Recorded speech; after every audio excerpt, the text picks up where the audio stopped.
Chapter 65. Muyu did not expect the fat guy to be so fast. Even he could not react in time. He immediately rushed over. The others were also shocked awake, not knowing what had happened. What's wrong? When Muyu rushed over, he realized that Hao Ingjun was the only one standing there. Hong Yin is gone. Hao Ingjun's face was flustered. He walked around in a circle, but did not see Hong Yan's shadow. Muyu's heart sank. He waved his shadow clone sword, the green sword light illuminating the surroundings. The surrounding insects dodged the green light and ran towards the shadows. What's wrong?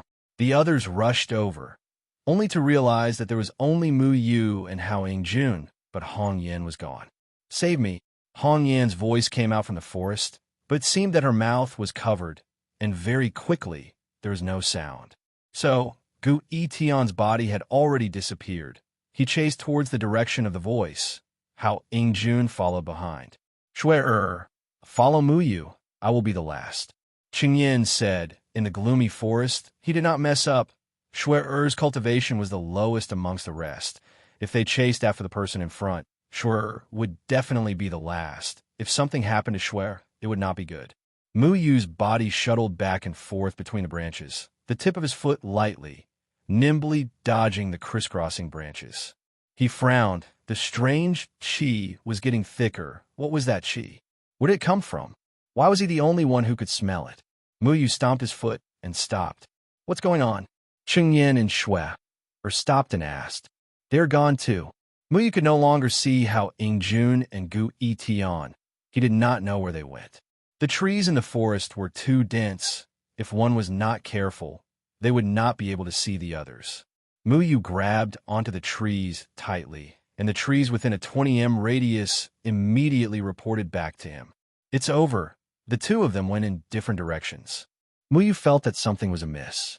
The two of them were too eager to save people and move too fast. They didn't even realize that they had separated in the dark. Qingyin's expression turned grave. It should be fine, right? Who is the one that kidnapped Senior's sister Hong Yin? Shui-er's face was a little pale. In this godforsaken place, where she couldn't even see her own fingers, she could only see the faint light emitted by their respective magic treasures. She couldn't see anything else at all. If it weren't for the fact that Qingyin and Muyu were beside her, she would have been scared out of her wits. This was also what Muyu wanted to know.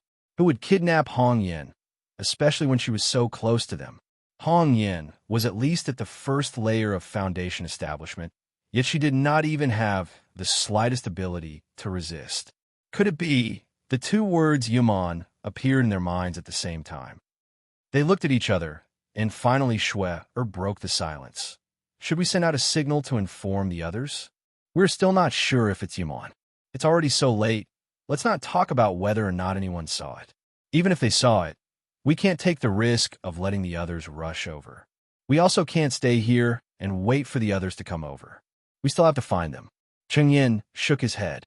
Senior brother, you bring Senior's sister Shui in that direction to chase after Fatty. I will go here to find Gu Etion. Muyu pointed in two different directions. The two of them were too fast and had long exceeded his range of perception. You and Shui go together. I will go find someone. Qingyin did not agree with Muyu going alone. He was at the Jindan period, and moving alone was more reliable than Muyu. If he brought Shui along, he would not be able to display his full potential. Don't worry, senior brother, I know what I am doing. Nothing will happen. Trust me, once we find someone and fly into the sky, the light of the talisman will guide everyone. Muyu nodded at Qingyin, and then he had already turned left, disappearing into the dense forest in the blink of an eye. Come back, Qingyin shouted, but Muyu had already left. He was a little angry. Muyu was too reckless. He had completely forgotten that Qingyin was at the Jindan period. With Qingyin's speed, it was more than enough to catch up with the others. Shui, hold on tight to me. Qingyin did not hide anymore. He directly carried Shui, and his Jindan period cultivation was released without reservation. His body only paused for a moment, and then he was already dozens of feet away. Senior brother Qingyin, you were at the Jindan period. Shui wanted to resist when Qingyin hugged her, but Qingyin's display of cultivation shocked her greatly. Qingyin was about the same age as her, and he was from the falling dust sect, but he actually had a Jindan period cultivation? How is this possible? Don't ask too many questions. I mean no harm. Qingyin was extremely fast. He had already spread out his divine sense, covering the surroundings as he headed in Hao Ingjuan's direction. 15 minutes later, he had already found Hao Ingjuan's aura. His body flashed again, and he was already by Hao Ingjuan's side. The two of you, stop running around. Qingyin's face was terrifyingly gloomy. He grabbed Hao Ingjuan's hand and pulled him back. Why are you chasing in the middle of the night? Don't you know that we have already separated? Are you the one looking for her, or is she the one looking for you? You. Hao Ingjun felt a terrifying aura coming from Qingyin's body. It caused his heart to palpitate, and he could not move at all. This was a terrifying aura that only existed during the Jindan period, and it actually appeared on Qingyin's body. Is there any news of Hongyan? Qingyin asked in a deep voice. Hao Ingjun shook his head. He had been chasing for a while, but he realized that he could no longer hear any news of Hongyan.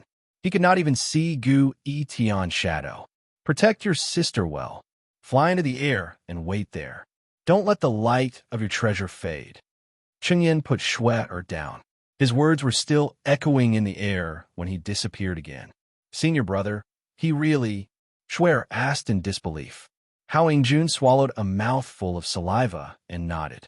Cheng Yan's terrifying cultivation had been unreservedly released just now, pressuring him to the point that he almost couldn't breathe. He would only feel this kind of aura when he angered his father. Shui, be careful. Hao Ingjun suddenly sensed something and hurriedly pulled Shui away. Following that, a black shadow swept towards them and almost pushed Shui to the ground. Hao Ingjuan's treasure lit up and illuminated the black shadow. When they saw the black shadow clearly, Shui and Hao Ingjun were both startled.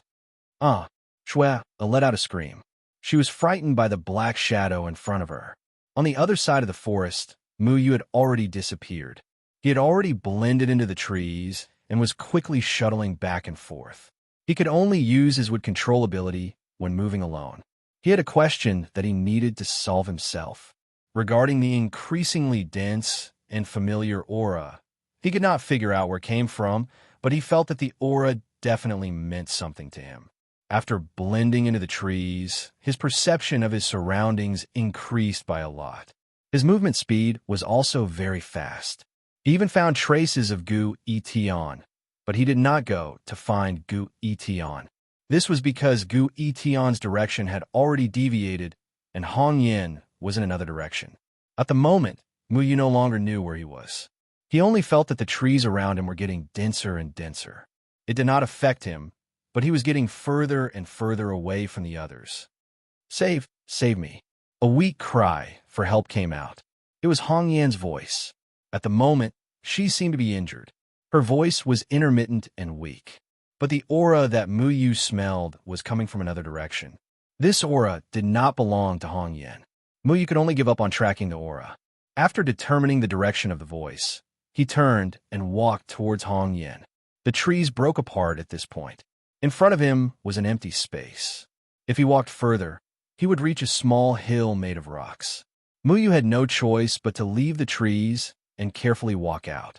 Beneath his feet were broken rocks, and within the rocks, there were a few ancient orchid grass. These grass were scattered, their roots were small and not connected together. Muyu was unable to rely on them to move quickly. Guji! Muyu stepped on something and released a crisp sound. His shadow clone sword flashed with a green light in front of him.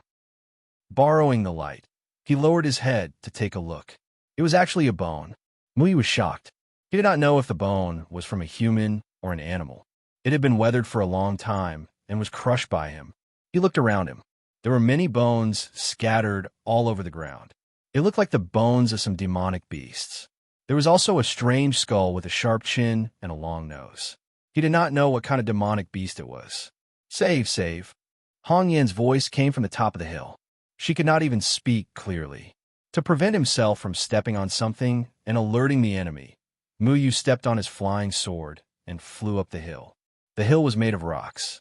Behind a protruding boulder, a dark and damp cave appeared in front of Muyu. The heavy breathing sound came from the cave. The breathing sound was very low, and the interval between the breaths was very long. It was somewhat oppressive, and hearing it made one's hair stand. Hong Yan's voice had already disappeared. She was most likely inside, but Muyu was not sure. In such a gloomy place, Muyu's heart had a trace of fear. After all, he was only a 15-year-old youth.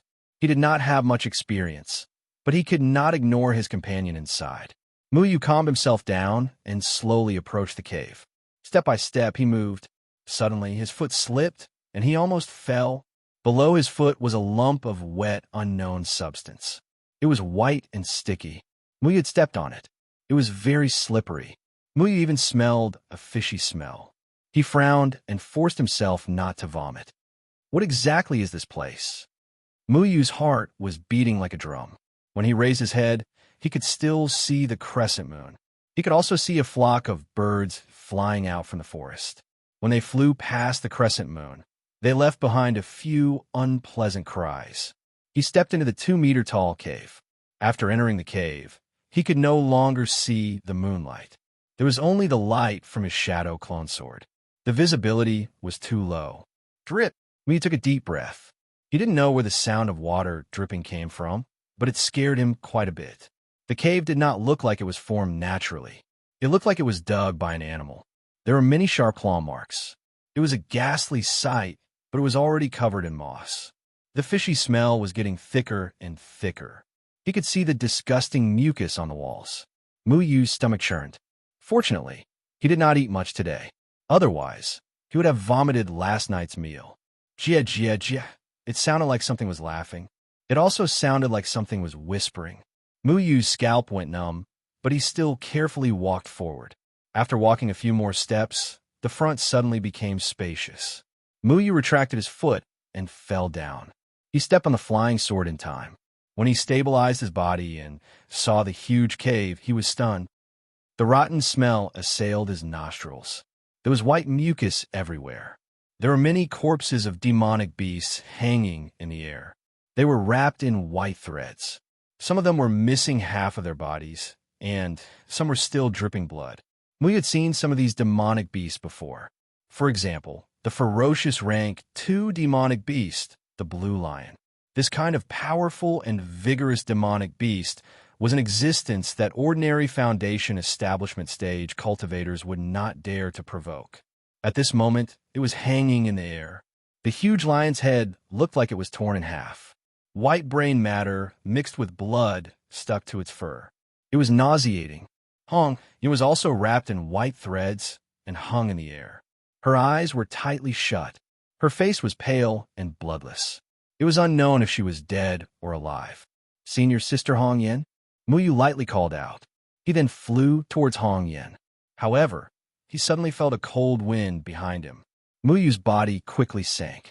The shadow clone sword moved backwards. He had already pulled away.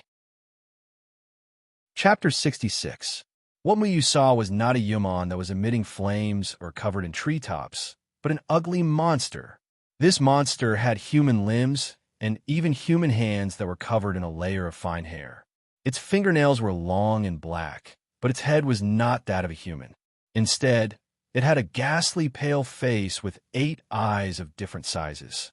There were 2 gray teeth in its mouth, and a swaying scorpion tail trailed behind its back. Its 2 pincers were constantly opening and closing. Miserable Face Spider Scorpion. This name suddenly appeared in Muyu's mind. He immediately thought of it when he saw the monster's face and tail.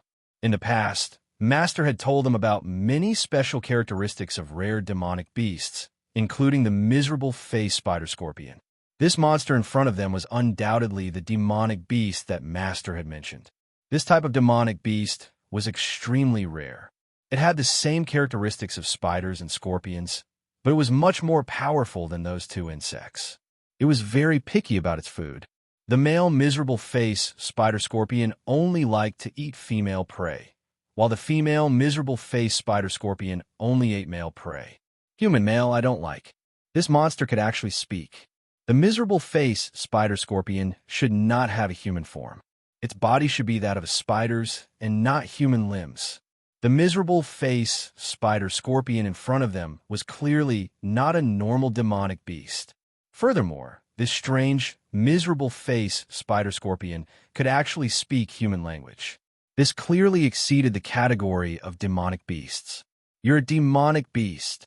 Muyu's expression changed as if he had thought of something and suddenly exclaimed. Master had said that all living things had a spirit, represented by 3 races. One was the human race, the leader of all living things, ruling the entire world. The other was the Yumon, powerful and not inferior to humans. The last was the demonic beast race. Among the 3 races, the human form was the best at controlling the spiritual energy of heaven and earth. The other 2 races were similar to the human form. The Yumon had the appearance of a human, but it was much more powerful than a human. The demonic beast race also needed to evolve into a human form to better utilize the spiritual energy of heaven and earth. Some demonic beasts actually looked no different from humans. The demonic beast race evolved from demonic beasts. The demonic beast race's status among demonic beasts was similar to the status of cultivators among mortals. If demonic beasts had intelligence, they would be able to evolve into demonic beasts with their own consciousness. They would know how to cultivate, how to control the spiritual energy of heaven and earth, and how to use spells. Their strength was comparable to humans. The number of demonic beasts was about the same as humans, but compared to cultivators, there were too few demonic beasts that had intelligence and became demonic beasts, much less than cultivators. Even if demonic beasts evolved into demonic beasts, they would not change their vicious nature. They liked to kill each other, which was why there were so few demonic beasts. Thousands of demonic beasts, the demonic beasts, the demonic beast race. Of the demonic beasts, of the demonic beast race. Demons, demonic beasts, demonic beasts.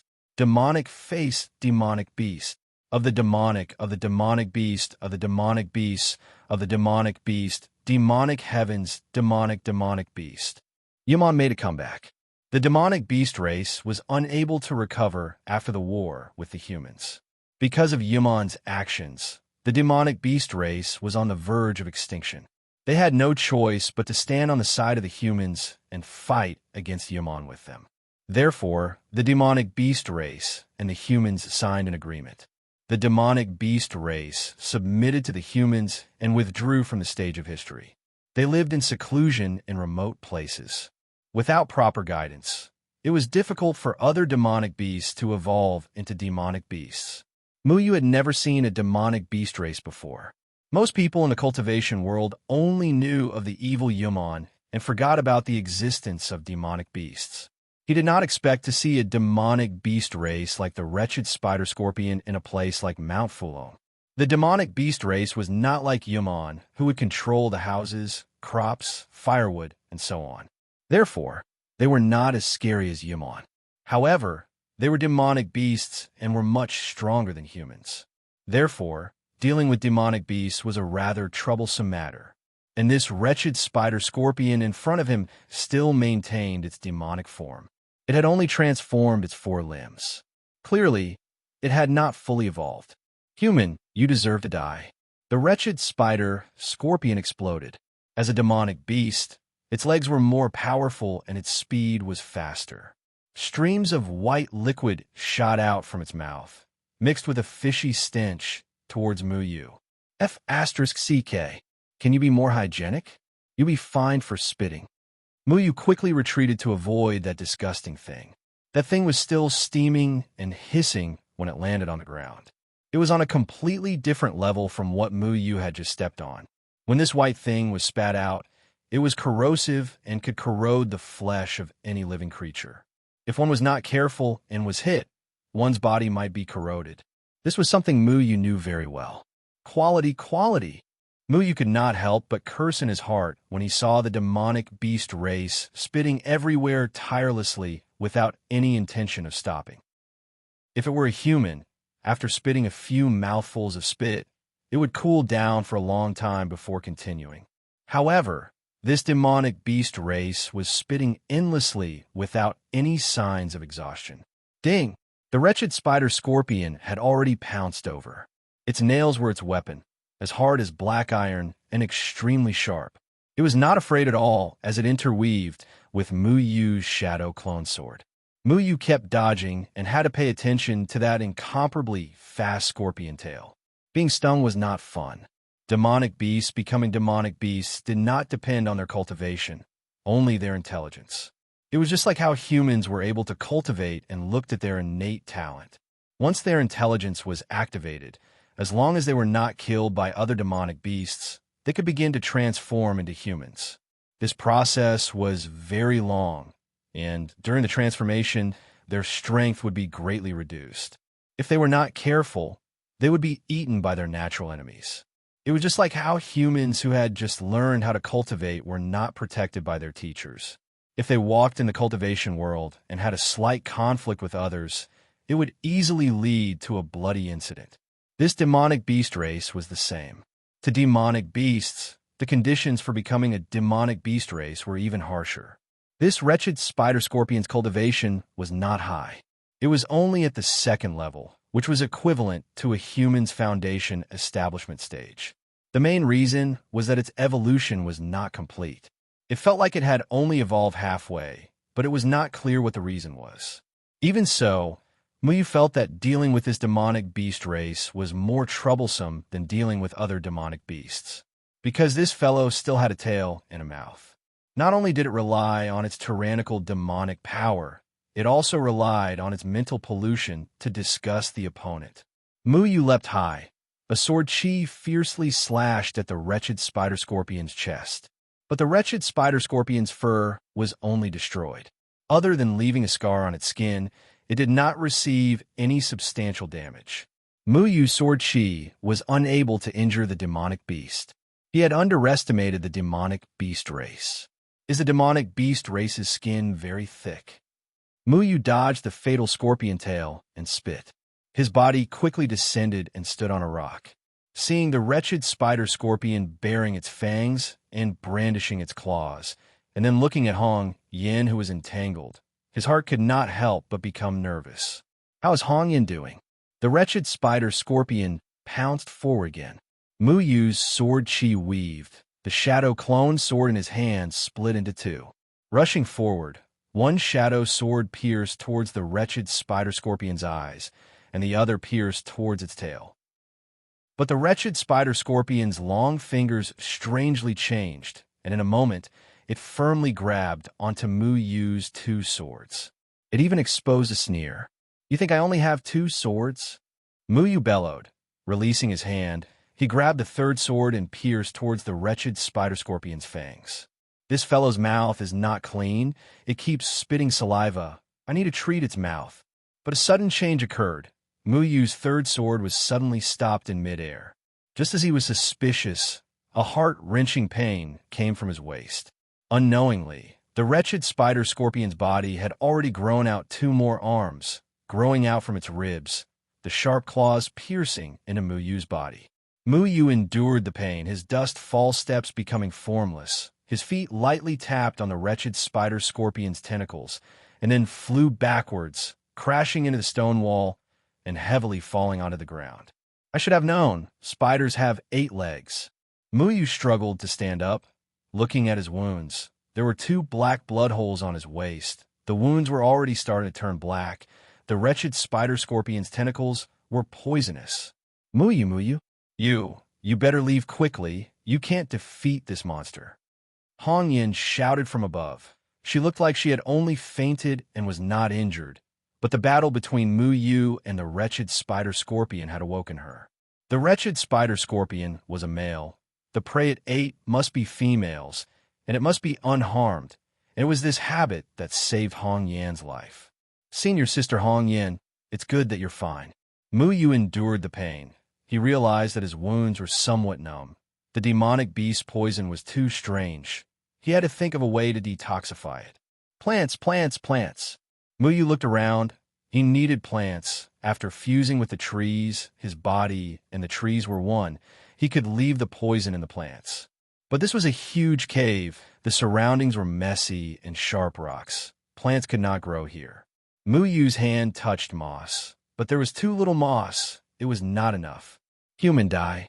The wretched spider-scorpion threw away Mu Yu's shadow clone sword, and once again charged towards Mu Yu. The disgusting mucus in its mouth was about to stain Mu Yu's body. Mu Yu leapt forward, dodging it. With a wave of his hand, the shadow clone sword flew up again, piercing towards the wretched spider-scorpion. But his spirit energy was unable to replenish it. The shadow clone sword only lightly swept, and was repelled by the wretched spider-scorpion. Mu Yu no longer had the strength to move. He leaned against the wall, watching the wretched spider-scorpion walk closer, step by step. The wretched spider-scorpion had already extended its sharp claws, laughing strangely. The cold glint of the claws aimed at Mu Yu's throat. Am I still too reckless? Mu Yu looked at the descending sharp claws, his heart feeling bitter.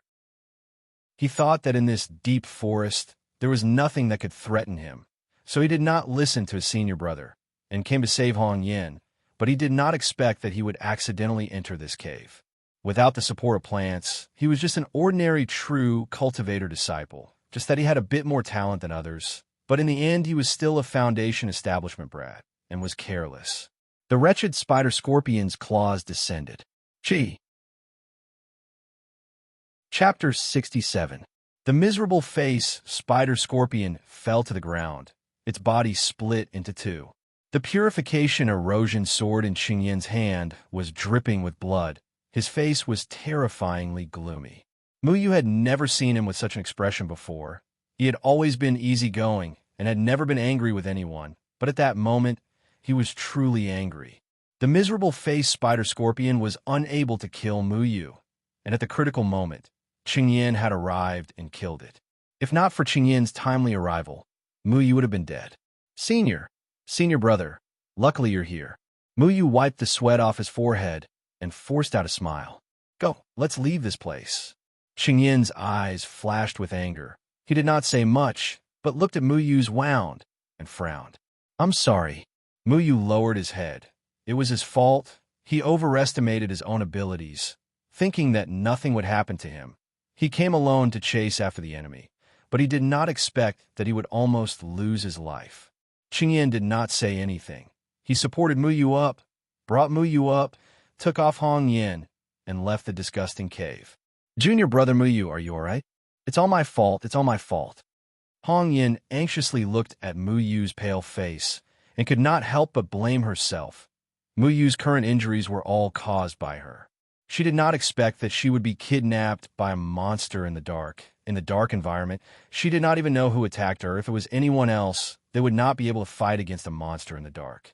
Hong Yin, quickly fly up to the sky and find the others. I will get them to wait in the sky. Qing Yin said. But, junior brother Mu Yu, Hong Yin looked at Mu Yu's situation. She wanted to stay behind and help, to see if she could help. Don't cause any more trouble. Go over there and find all of them, Qing Yin said with an unquestionable tone. His voice was no longer as gentle as it used to be. On the contrary, it was very cold, like cold metal, making people unable to see through him. Hong Yin looked at Qing Yin and did not dare say anything. She turned and looked at Mu Yu worriedly, thinking that Qing Yin was Mu Yu's senior brother, so he should be fine. Then, she stepped on her magic treasure and rushed into the sky, quickly disappearing. Mu Yu felt his nerves go numb. The tragic face spider-scorpion's poison had already spread throughout his body. If he wanted to detoxify the poison, he had to merge with the trees. However, in front of Qing Yin, he was somewhat hesitant. He didn't want his senior apprentice brother to know about his talent in controlling wood. He didn't want his senior apprentice brother to look at him differently. His master knew about his talent, because he had his own reasons. However, his master had told Mu Yu not to let others know about this ability. This naturally included his fellow apprentices. Enter the trees. Qing Yin lowered his voice. He knew. He actually knew about Mu Yu's ability. Senior apprentice brother, stop talking nonsense. Hurry up, Qing Yin said. Mu Yu was startled. He did not understand what was going on. How did his senior apprentice brother know about his ability? But the numbness in his body was getting stronger. He no longer hesitated and struggled to enter the tree trunk. His body quickly merged with the tree trunk. He heaved a sigh of relief and slowly left the poison in his body in the tree trunk. After that, he fell out from another tree. Muyu gasped for breath. Even though the poison in his body had been detoxified, he had still used up a lot of spirit energy. It was still strenuous. He sat up. After a long time, he looked at Chengyan. "Senior apprentice brother, you know everything?" Muyu asked bitterly. "Don't let there be a next time." Chengyan's voice was still hoarse. "Senior apprentice brother, how did you know? There are many things that I know. You have to be careful with your ability." Chengyan did not plan to explain anything. He knew that Muyu had Yamon's ability, but he was the same as his master. He chose to remain silent and did not pursue the matter. Maybe he knew something, but he would not say it. "Senior apprentice brother, I'm sorry. It's my fault. Master's matter, Qing Mei's matter. I have been very troubled these past few days. I don't know what I should do, but I don't want anything to happen to you. Do you understand?" Qingyan's voice returned to its usual calmness. He closed his eyes and took a deep breath. He slowly calmed himself down and did not continue speaking. The torment that he had endured these past few days had reached his limit. Someone wanted to harm his master. He did not know who that person was, and he liked a girl. That girl could bring danger to his master. As the eldest senior apprentice brother, he had no choice but to consider his master's safety. He could only heartlessly reject Qing Mei. When he saw the miserable face spider scorpion waving his butcher's knife at Muyu that night, his heart turned cold. He was afraid that if he was late by even a breath, Muyu would have died. He hated himself for not having the ability to change these things. If his cultivation was higher, perhaps none of these things would have happened. He would not scold Muyu. Muyu's experience was very shallow. He was very curious about the world.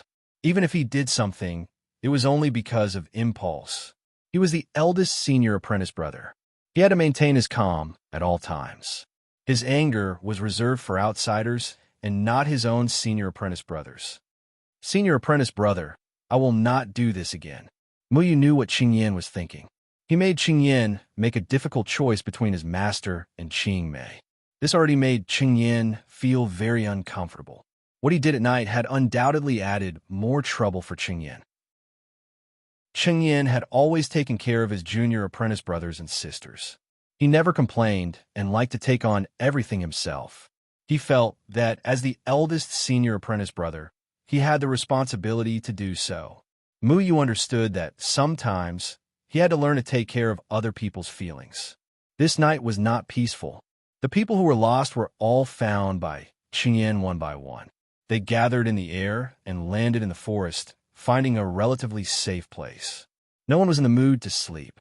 No one would have thought that something like this would happen for no reason. Why would the demon race appear here? It was rare for Hao Yingjun to not be mischievous. That night, he and Shui met another miserable face spider scorpion. Fortunately, Qingyan had just left and returned quickly. He killed that miserable face spider scorpion and saved their lives. I'm not sure. Those two miserable face spider scorpions should be together. The one that attacked the two of you was female. Female miserable face spider scorpions like to eat male prey. At that time, it wanted to kill Shui, then capture you and make you its dinner. Chengyan gave Hao Yingjun a meaningful look. Hao Yingjun's body trembled. He was covered in fat, and no girl would fancy him. However, his fat body was actually fancied by a female demon.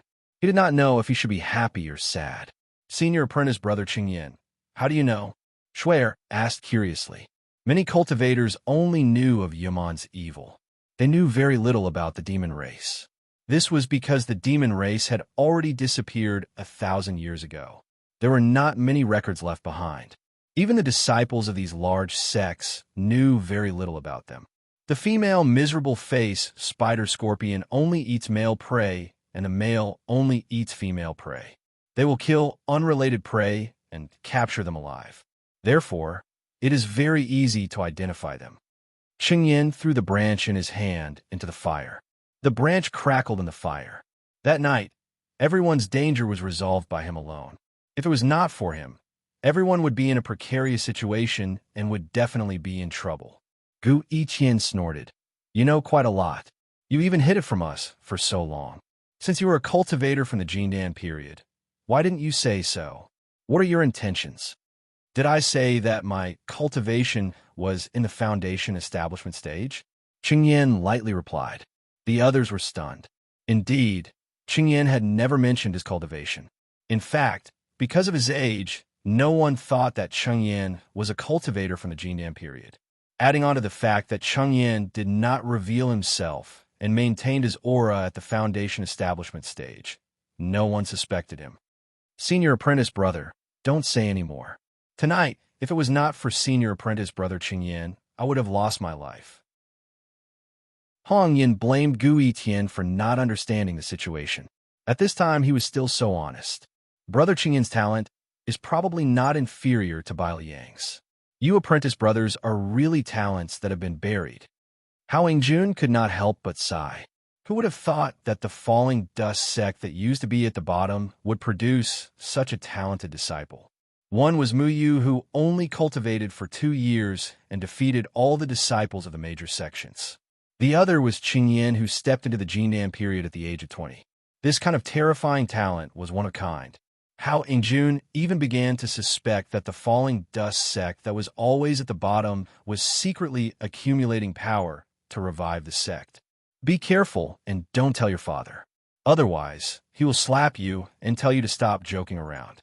Mu Yu thought of the Wu Yin Taoist who said they practiced crooked methods.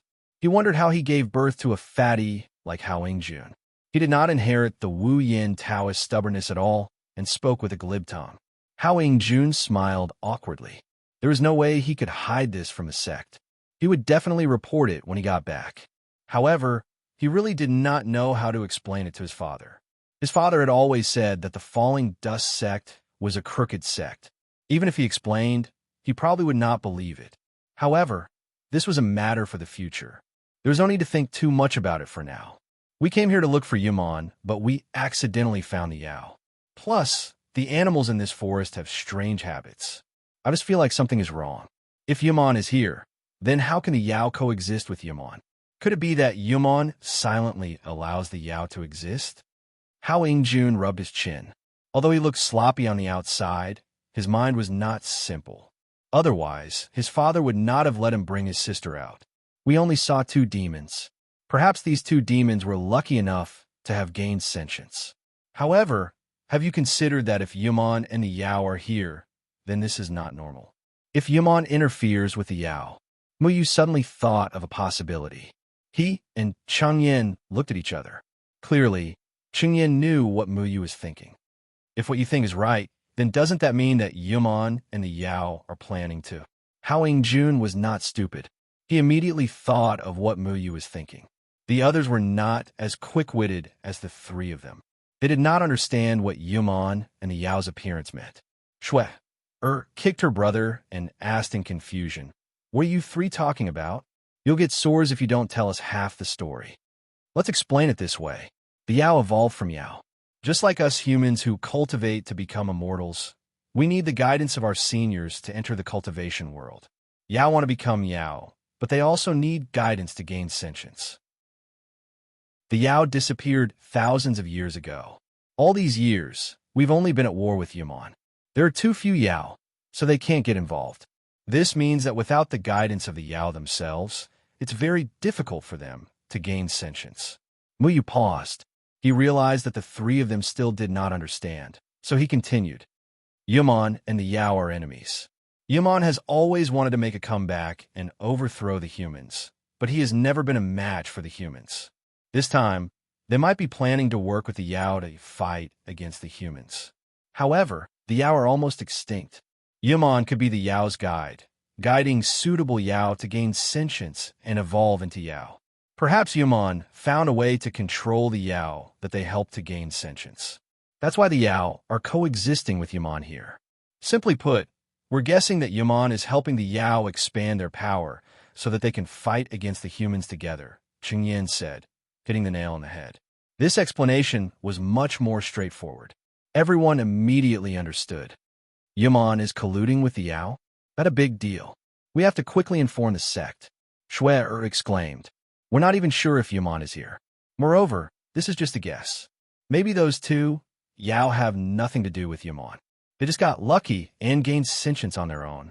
Muyu shook his head. They had not seen Yaman yet. They had only received news that Yaman was here. They could not jump to this conclusion just because they found two Yao. It was too rash. Chapter 68. Muyu's group had been trekking in this deep forest for 5 days, and no one dared to let down their guard. They were used to the dead silence of the day and the noisy environment of the night, and no one dared to deal with their personal matters. Yaman was still nowhere to be seen, and the demons did not see a single one as they went deeper and deeper into the barren mountains. They did not know how big this forest was, and there were hardly any signs of human habitation. Not to mention that mortals would not come here. Even cultivators would not set foot here. Thus the journey was very difficult, and sometimes they had no choice but to fly to search for Yaman's tracks. But because of the crisscrossing trees, flying in the forest was very troublesome. With so many of us here, even ghosts would know to hide, let alone the Yu Meng demon clan. I'm afraid we won't be able to find the Yu Meng demon clan this time. How Ingjun rubbed his thigh and complained, I feel like I've lost a few kilograms. Isn't that better? Or else you won't be able to walk. Hong, Yin said sarcastically. Little sister Hong, Yin is right. From tomorrow onwards, I will train my body and strive to become thinner. Hao Ingjun laughed as he replied, Fatty, you said the same thing yesterday. You can lie with your eyes wide open without blinking. Muyu pushed aside a bramble and jumped over. Little brother Muyu, you can't say that. Actually being fat has its benefits. The benefit of being fat is that I'm stuck again. Quickly pull me up.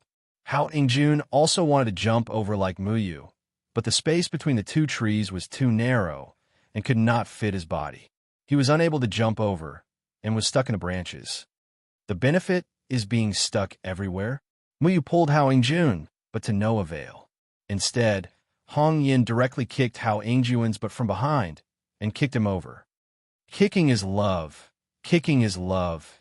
Kicking is making us love each other. Hao Ingjun rubbed his butt. His eyes were filled with tears, but he did not forget to say a few words. Bam! A soft sound came from under the fatty's feet. He cursed with a face full of bad luck. Damn it, I stepped on dog shit again. But the fat man suddenly stopped cursing. He raised his foot in surprise, looked around, and said, I think I stepped on this pile of dog shit on the first day we came here. What? Why is my luck always running into you? Muyu held back his laughter and walked over. He inadvertently looked at the pile of toys and was stunned. Fatty was right. There was a huge footprint on the pile of demon wolf feces, and Fatty stepped on it again. Those footprints were so big. Other than Fatty, no one else would have them. This is impossible. We've been walking for 5 days, and you're telling me that we're back to where we started? Shui really wanted to take a look at those things, but when she remembered how disgusting those things were, she dismissed the idea. Maybe it really is. Muyu searched around and found the spider web. The spider web was already broken, but half of the insect body was still hanging on the web. Muyu's heart sank. They did not even enter the depths of the forest? That can't be right. It's been 5 days. Why isn't that pile of feces dry yet? Hong Yin pinched her nose and said, What's wrong with that? There are no insects here, and it's so damp. When Grandpa Fatty, have diarrhea. Shut up. Hong Yin kicked the fatty again. Muyu, did you not notice anything on the way here? Cheng Yin asked. Muyu shook his head. He knew what Cheng Yin was trying to say. Muyu was very sensitive to trees. If there were any abnormalities in the surrounding trees, he would have noticed it immediately. But Muyu did not notice any changes in the surrounding trees. After walking for 5 days, he did not notice anything wrong. This was not logical. Let's go. Let's go up and take a look. Cheng Yin stepped on his flying sword and flew towards the top of the tree. Soon, the vast forest appeared beneath his feet. The others followed and looked down at the deep forest. Looking forward, they could not see the end of it. Looking back, they could vaguely see the hidden Dragon Mountain. We're really going in circles. Cheng Yin brought everyone forward. After a while, they saw a small stream. They landed beside the stream and found the ashes from the fire that night. Did we walk for nothing for the past 5 days? Howling June jumped up unhappily. He had suffered a lot in the past 5 days. The tree branches loved to hit him and cut him all over. After walking in the forest for 5 days, they were told that they had been going in circles for the past 5 days. If it was anyone else, they would not be willing to believe it. Fatty always thought that they had gone deep into the forest. Perhaps they would see Yaman's nest soon. But in reality, they had not even seen the surface of the forest. This is a huge formation. We've been tricked, Muyu said in a low voice. Tricked by who? Cher asked. I'm afraid no one else can control such a large forest except for Yaman would. Muyu touched the trees beside him. However, the trees did not show any abnormalities. Yaman would could control trees. This meant that they had been under his surveillance when they entered the forest. Only he had the ability to set up such a formation in the forest. Muyu did not know much about formations. His master had only mentioned a little to him. It was said that Yaman was proficient in the 5 elements art of divination. Some of the formations that cultivators created were learned from Yaman. For example, the formations that protected the mountains of various sects, the formations of the academies, and so on. The most classic formation was the heaven and earth sleeve that cultivators set up in their sleeves. It was the simplest formation that every cultivator knew. This formation also came from Yaman. Gu Etienne suddenly turned his head to look at the forest behind him. His eyes flashed with vigilance and confusion. What's wrong? Muyu asked. Gu Etienne shook his head. I keep feeling like we're being watched. I'm more sensitive to people's stares than you are. But I don't see that person. Maybe it's just my imagination. Being watched? Everyone became nervous. Someone had been following them for the past few days.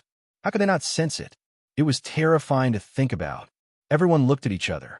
Then, they quietly studied the dense forest around them. They hoped to see where the leaves would suddenly move or where there would be a rustling sound. Unfortunately, there was nothing. There was no sneaky shadow either. Gu Etienne was an individual cultivator. He focused on the cultivation of his body's senses. Because of this, his senses were very sharp. He had always felt that someone was watching him not far away. However, he couldn't catch a trace of that person, so he thought he was being paranoid. Muyu didn't think so. Gu Etienne's senses couldn't be wrong. He also had a strange feeling, but it wasn't as strong as Gu Etienne's.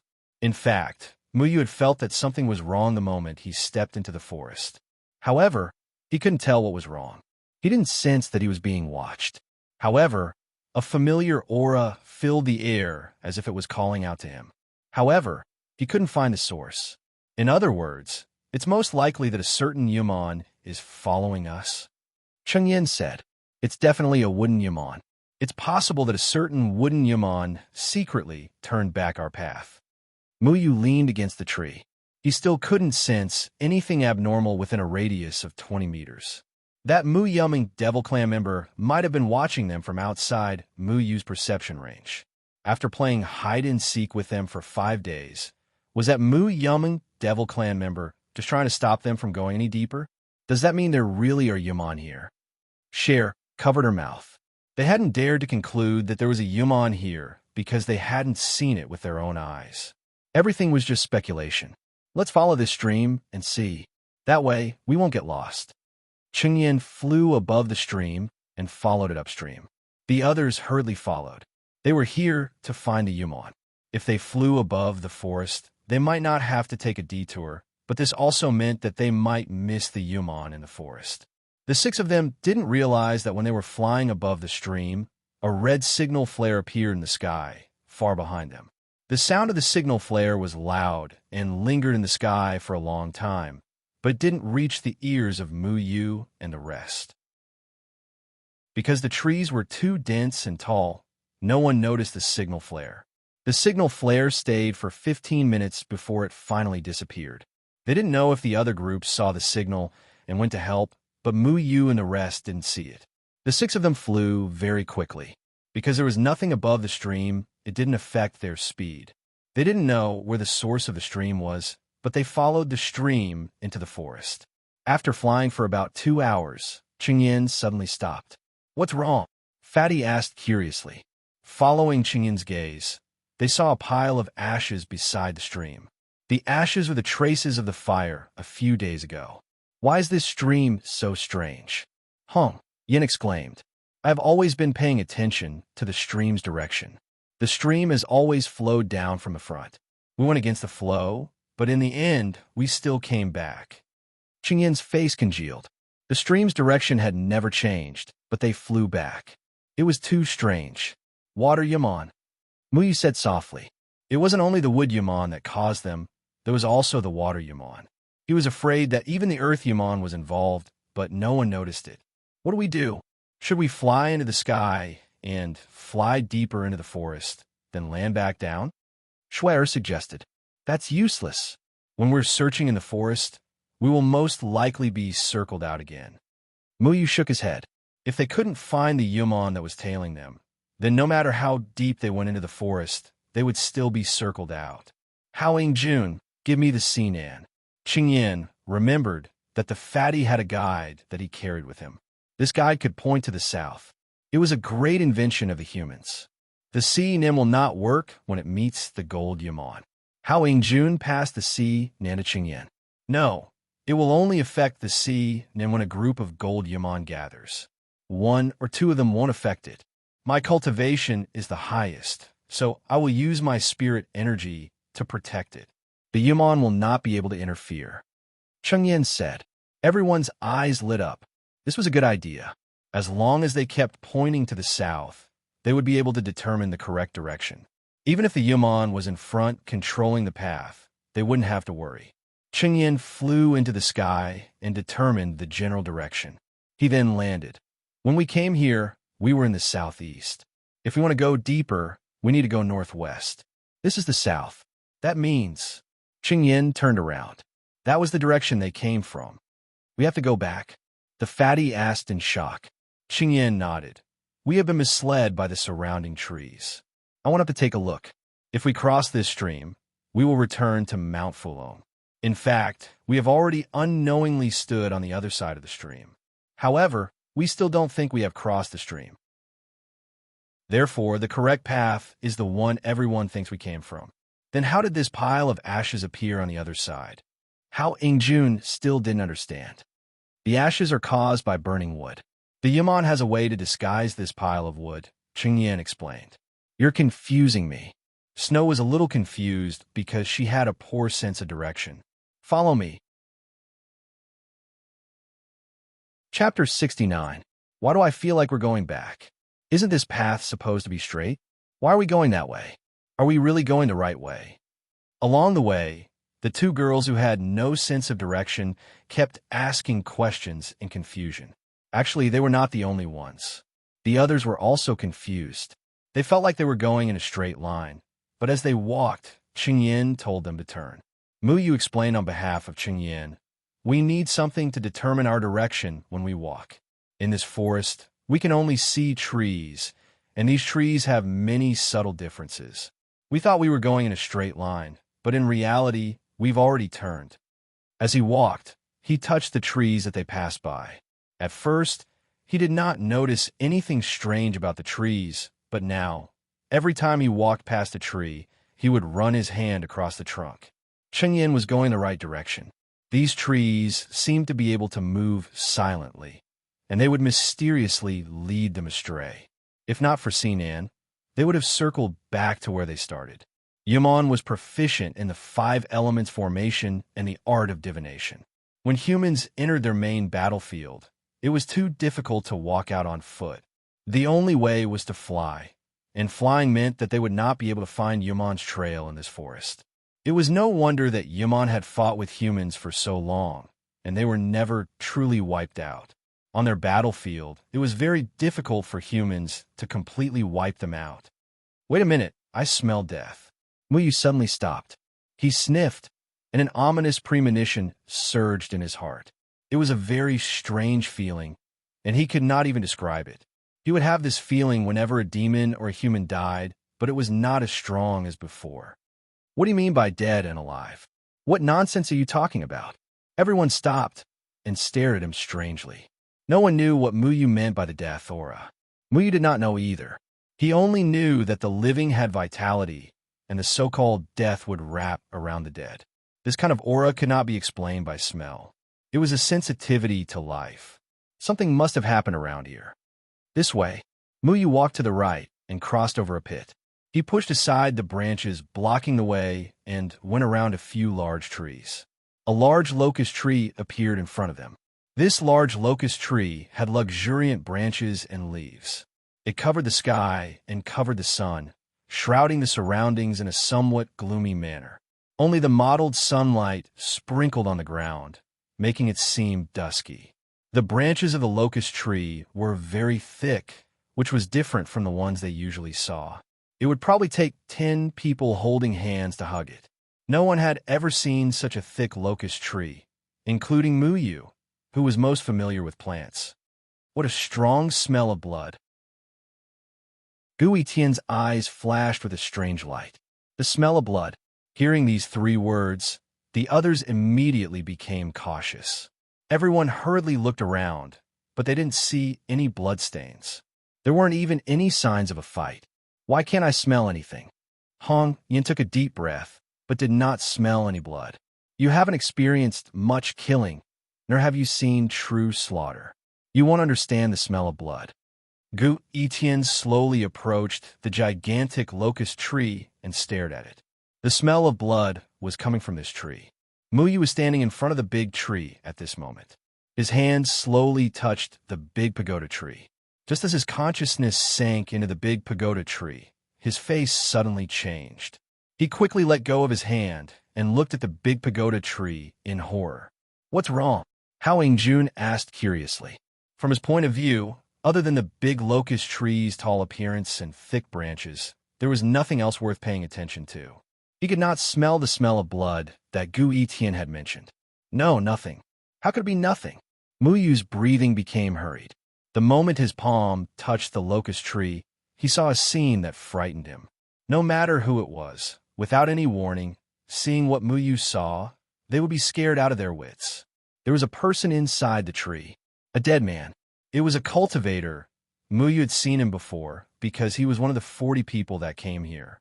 He had forgotten which sect this person came from, but this person was currently trapped in the branches of the locust tree. That person's eyes were wide open, as though they were about to pop out. His face was pale, his hands were tightly clutching his neck, his expression was extremely distorted. Fear was written all over his face. His entire body seemed to be squeezed, curling up unnaturally. His entire body was covered in scarlet blood. It was a ghastly sight. The thick branches of the locust tree wrapped around him without leaving a single gap. It was as if this person was a piece of art perfectly embedded in the tree. It was like creating a bronze statue, melting the copper and casting it into a mold. This person was a mold, and the locust tree seemed to have melted and wrapped around him, perfectly fitting him. Muyu slowly calmed himself down. When had he ever seen such a scene? The locust tree had swallowed that person and still maintained its original state. If he did not have the ability to control wood, he would not have been able to sense it. No human could do such a thing. Only Yaman could do it, and Muyu himself. But how could Muyu dare to say what he saw? If he said it, he would have to explain to others how he knew that there was a dead person inside the locust tree. He originally had an unclear relationship with Yaman, and now he could not explain it. The death chi you spoke of came from this locust tree. The smell of blood I smelled also came from this locust tree. Gu Tian said from the side. Why would a tree have the smell of blood? Shui'er walked over in confusion. Sizing up the locust tree, she did not sense anything strange, and even boldly reached out her hand to touch the tree. Hao Yingjun pulled out his flying sword with a quang sound. Then should we cut it down and take a closer look? This tree is so big. Who knows how many 100 years it has been growing? It would be a pity to cut it down. Hong Yin said, Senior brother, what do you think? Muyu tried his best to remain calm. Cheng Yin looked at Muyu's gaze. He had known Muyu for a long time and knew what each other's words and actions meant. He knew that Muyu had the ability to merge with trees, and Muyu's reaction meant that there was something strange about the tree. But because of his ability to control wood, Muyu did not say it out loud. As for what it was that caused Muyu to have such a big reaction, he did not know. Since Gui Tian said that this tree has the smell of blood, then let's cut it down and take a look. Qingyin could not directly ask Muyu. He and Muyu had been together for 2 years and naturally knew what Muyu meant. Muyu hoped that everyone would cut down the tree and let others know what was wrong with the tree. Don't cut it in half. This tree is so big. It is not a good thing to cut it down. Slowly peel off the bark. Muyu said to Qingyin. Qingyin nodded his head, understanding tacitly. The flying sword in his hand was already flying towards the locust tree, causing everyone to involuntarily retreat. During the Jindan period, Qingyin's sword was extremely powerful, even though the locust tree's bark was tough, but under Qingyin's sword, it was like tofu, unable to withstand a single blow. Everyone held their breaths as they watched Qingyin carefully cut open the tree's bark, piece by piece. Everyone was very nervous, afraid that a monster would suddenly appear from the trunk. There were more and more wood shavings on the ground, and Qingyin did not dare to cut too much at once. Slowly, he cut through nearly a third of the thick trunk. Wait! Muyu felt that something was wrong. The person he saw just now was just outside the trunk and was not buried so deeply. According to Qingyin's degree of cutting, that person should have already appeared. What's wrong? Qingyin stopped. Muyu composed himself, walked forward, and touched the locust tree again. Then he took a deep breath, and his divine sense entered the locust tree, and then he was stunned again. That person had actually disappeared. Did he see a ghost in broad daylight? Muyu was shocked, but still felt that something was wrong. His divine sense involuntarily moved towards the top of the locust tree, and he finally felt that something was wrong. That person had not disappeared. He had actually moved to the top of the locust tree trunk. No, there was not only that person in the locust tree, there was also a moving creature, and that was above. Qingyin suddenly shouted. Another flying sword appeared in his hand, and with a sudden stab, the flying sword rushed towards the locust tree's horizontal branch. When Qingyin stabbed the branch, a green shadow flashed out from the horizontal branch, and with incomparable speed, crashed into another tree and disappeared again. Everyone's attention was focused on Qingyin, and when Qingyin stabbed out with his flying sword, everyone was also looking at Qingyin's flying sword. Although the green shadow was very fast, everyone was a cultivator, and in an instant, they saw its face clearly. It was a green creature, and its skin was somewhat rough, like the uneven bark of a tree. The roots of the tree coiled around with long whiskers formed hands and feet, and there were tender leaves growing on some parts of its body. Its eyes were a ball of green mist, and it looked particularly strange. That's the Yaman. Everyone was stunned. This was the first time they had seen Yaman. Although they had often heard their elders talk about Yaman's hateful face, in the end, that was only a description. It was not as real as seeing it with their own eyes. At this moment, a figure jumped out from the trees and revealed its face in front of the cultivators. Almost without thinking, everyone was immediately sure that it was the target of their trip. Chase! Gui Tian's words woke everyone up, and they hurriedly stepped onto their flying swords. Don't chase. Qingyin stopped Gui Tian. This is a forest. How can we catch up to it? Yaman had already disappeared, and everyone looked at each other, understanding that Qingyin was right. However, they were still somewhat unwilling, because this Yaman had escaped right under their noses. Muyu did not move. He stared blankly at the branch Yaman had just jumped out from, and Qingyin's flying sword was now stuck there. Shuer followed Muyu's gaze and also looked at the branch. Her face suddenly turned pale, and there was no trace of blood. Ah! Shuer's scream resounded through the forest, echoing for a long time. Muyu was on the branch that the demons had jumped out from. At this moment, half of a human figure was revealed from the branch. His upper body was exposed to everyone's vision, drooping weakly. His lower body, however, had merged with the locust tree and was still buried in it. It looked like he wanted to crawl out of the locust tree, but he only managed to crawl his upper body out before stopping. Yaman wanted to take the person out of the locust tree, but Qingyin's sword was too fast. Yaman chose to give up after pulling the person out of the tree and ran away alone. Chapter 70. The old forest of Fu Long Mountain was still deathly silent. Not a single bird could be seen during the day, and there were no sounds of beasts or insects, only pure silence. There were young cultivators scattered around the forest. They came here to find Yumon's whereabouts, but they did not expect that someone had already stopped breathing forever. Maybe it was not just one person, but no one could be sure. Shuer and Hong Yin were squatting at the side. Their faces were extremely pale. How Ingjun was there to comfort them. Shuer sobbed as her body trembled. She had never seen such a way of dying.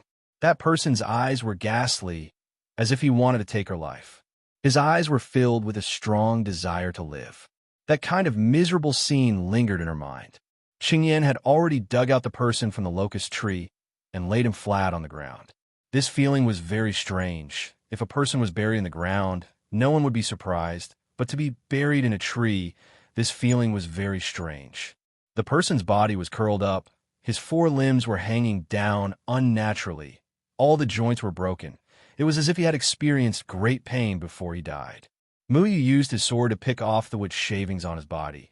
Many of the wood shavings had already fused deeply with the flesh. Muyu did not have the heart to clean up the wood shavings. He had the ability to do so. But in front of these people, he could not do it. A disciple of the space-seizing sect. His name is Injung Xiang. I have fought with him before. Gu Yition's expression did not change. It was always so calm, as if the corpse in front of him was no different from a living person. He had seen death more than anyone else. For the sake of tempering his body, he went deep into the demonic beast forest, fighting against strong demonic beasts, and almost lost his life many times. To him, death was only a hurdle on his path to becoming stronger. Cheng Yin lifted up Yin Zhengxiang's sleeve and broke his heaven and earth sleeve formation. Spirit stones and a flying sword were scattered on the ground. There were also a few other items. Only the thing that Cheng Yin was looking for was not there. The signal spark is gone. He must have sent out a signal to inform everyone that there's Yumon here. Unfortunately, no one saw it, including us, Cheng Yin said in a low voice. He wrapped Yin Zhengxiang's belongings in a cloth again and put it back into Yin Zhengxiang's arms. Since he was already dead, it would be unkind to search his belongings. However, Cheng Yin had no choice but to do so. They wanted to confirm if Yin Zhengxiang had sent out a distress signal before he died. It was obvious that he had used a signal spark, but Mu Yu and the others did not see it. The trees in this forest are too tall. It's hard for us to see the signal sparks in the air unless we fly up. Mu Yu shook his head. In fact, he also had doubts in his heart. The signal spark had sound, but they didn't hear it. Before they came here, the elders didn't really believe the hunter's words. They didn't think it was possible for Yumon to appear, which was why they allowed the juniors in the Foundation establishment realm to check it out. They thought it was just a chance for them to train in the wild. They didn't expect someone to die, and a young soul would be buried alive. Everyone's hearts were heavy, not only because someone had died here, but also because they had confirmed Yumon's existence. Yumon's reappearance had broken the peace of the human world for so many years. The unavoidable war between humans and Yumon was about to reignite. The most surprising thing was that Mu Yu and the others had discovered traces of the monster race in the territory of the Yumeng demon clan. If Mu Yu and the others were right about the relationship between the demon beasts and Yumon, that was the most worrying thing. Let's bury him, Gu Yiqian said. Yumon killed Yin Zhengxiang and wanted to keep him in the locust tree forever. I think he's already tired of this forest, and I'm afraid he won't be willing to stay here any longer. Mu Yu looked at Yin Zhengxiang's eyes, which were still open in death, and sighed heavily. Dying in this dark forest, trapped in Yumon's tree, his soul would never be able to rest in peace. I wonder where the others in Yin Zhengxiang's group went. Are they looking for him right now? Qing Yin stood up and looked at the three people squatting by the side. His gaze landed on Shui, Air, and Hong Yin. There were two weak girls on this trip, and Yumon had already set his eyes on his group. If he wanted to make a move, his first target would be these two girls. The forest was still deathly silent, and there wasn't even any wind. The surroundings were filled with the smell of blood, making them feel uncomfortable. Were the other groups also being targeted by Yaman? Let's leave this place. Yaman has already been confirmed to be here, and our mission is complete. If we want to find Yaman's nest, with our strength, I'm afraid we won't be able to do anything. Let's go back and let the elders decide. The moment he saw Yaman appear, Qingyan knew that there was no need for them to stay any longer. They were only here to confirm the existence of Yaman and not to fight with Yaman. Furthermore, with their strength, they could not do it. No one had any objections. Shui, and Hong Yin were both eager to leave this place. They had been frightened for the past few days, and Hong Yin was almost killed by the spirit demon clan. Now that they had seen such a cruel scene, their emotions were unimaginable. They did not have much experience and would need a long time to digest everything that had happened. Qingyan waved his sleeves and used his spirit energy to lift Yin Zhengxiang's body up. He stepped onto his flying sword, and the rest stood up as well. Riding on their treasures, they soared into the sky. The blue sky returned to their eyes. The air was no longer filled with the rotting smell of the trees, and the atmosphere was no longer oppressive. Everyone's mood was much better, and all of them stretched their bodies, calming themselves down. But when they looked into the vast and boundless forest, they were all startled. North, south, east, west, in all directions, they actually saw 5 signal flares. The 5 signal flares exploded one after another, and the sound traveled far. But when they were in the forest, they did not hear the sound of Yin Zhengxiang releasing the signal flares. What's going on? The 5 signal flares were far away from them, and even if they flew over, they would need to spend a lot of time. In the air, they did not see anyone else flying with them. If they had met with danger or saw Yaman, they should have immediately flown into the air, but why did they not see anyone else in the air? This is bad. Could it be that Yaman suddenly launched an attack on them? Qingyan's face changed. Everyone else's hearts sank, and they looked at each other, not daring to make a conclusion. There were a total of 7 teams, and now that there were 5 signal flares, it meant that other than them and another team, the other 5 teams had either seen Yaman or were fighting with Yaman. What do we do now? Hao Yingjun looked at Qingyan. Qingyan's words carried the most weight, and everyone listened to Qingyan's decision. All of you, take Yin Zhengxiang's body and leave this place. I'll go check it out. Qingyan made a prompt decision. The 5 teams had all seen Yaman at the same time and had released signal flares. They must have already started fighting with Yaman and needed backup. Moreover, if they were to fight against the Yu Meng demon clan with their foundation establishment cultivation, their chances of winning were very low, not to mention that there were 2 girls with low cultivation and a corpse. Therefore, Cheng Yin let them leave. No, I'll go with you. Hao Yingjun shook his head. It was rare that he did not want to run away at a time like this. Gu Yitian snorted. He was not a coward and would not leave. We also have to help. Shui and Hong Yin said at the same time. Only Mu Yu did not say anything. Yaman has an absolute advantage in this forest, and you guys who are in the foundation establishment stage will not be able to gain any advantage. I have already prepared for the worst. If something happens to the others, I have to make sure that someone will bring this news back. Your mission is to leave this place as soon as possible and go to Qingsong School or your respective sects to ask for reinforcements. Ask all the seniors of the Jindan period to come. Otherwise, if something happens to all of us, the problem will be serious. Qingyan's voice was very firm. This was not the time to be a hero, but he was in the Jindan period, and he could not just leave. Qingyan looked at the distant signal flares that were slowly fading, and his heart was very anxious. He did not know how the others were doing, and if they could hold on. Then let Shui and Hong Yin go back. We will also go and see if we can help. Hao Yingjun said, their cultivation is too low. What if they're intercepted by Yaman halfway? The 3 of you will protect Shui, and Hong Yin as they leave this place safely. If you want to come back, then come back. In short, you have to make sure that someone will bring the news back. Qingyan handed over Yin Zhengxiang's body to Hao Yingjun. Hao Yingjun frowned, but still used his spiritual energy to receive it. Hao Yingjun and Gu Yitian did not speak. Shui and Hong Yan's relationship with them was not ordinary, and their safety was not a joke. Qingyin's words were reasonable. At least they needed someone to spread the news, and they could not find an excuse to refute. Senior, I will go with you. After a long silence, Muyu finally spoke. His tone was very calm. This forest was his battlefield, and he had no reason not to go. He looked at Qingyin, and Qingyin looked back at him. Qingyin did not reject Muyu this time. With Muyu's ability, he might be able to help in this forest, and even if he could not, protecting himself would not be a problem. As long as he did not walk into a cave without plants that night, it would be fine. Muyu, come with me. The rest of you remember to fly higher. Yumon's fire Yumon can also fly. Be careful of their attacks. Qingyin nodded at Muyu, and then flew towards the signal flares in the deepest part of the forest. Muyu also tried his best to follow. The rest did not hesitate, and flew towards the direction of Mount Fulong. I know you have the ability to control wood. You do not need to fight with Yumon. You only need to secretly control the trees to help the others and let them fly. Qingyin instructed. He used his spiritual energy to support Muyu so that Muyu could fly faster. Understand?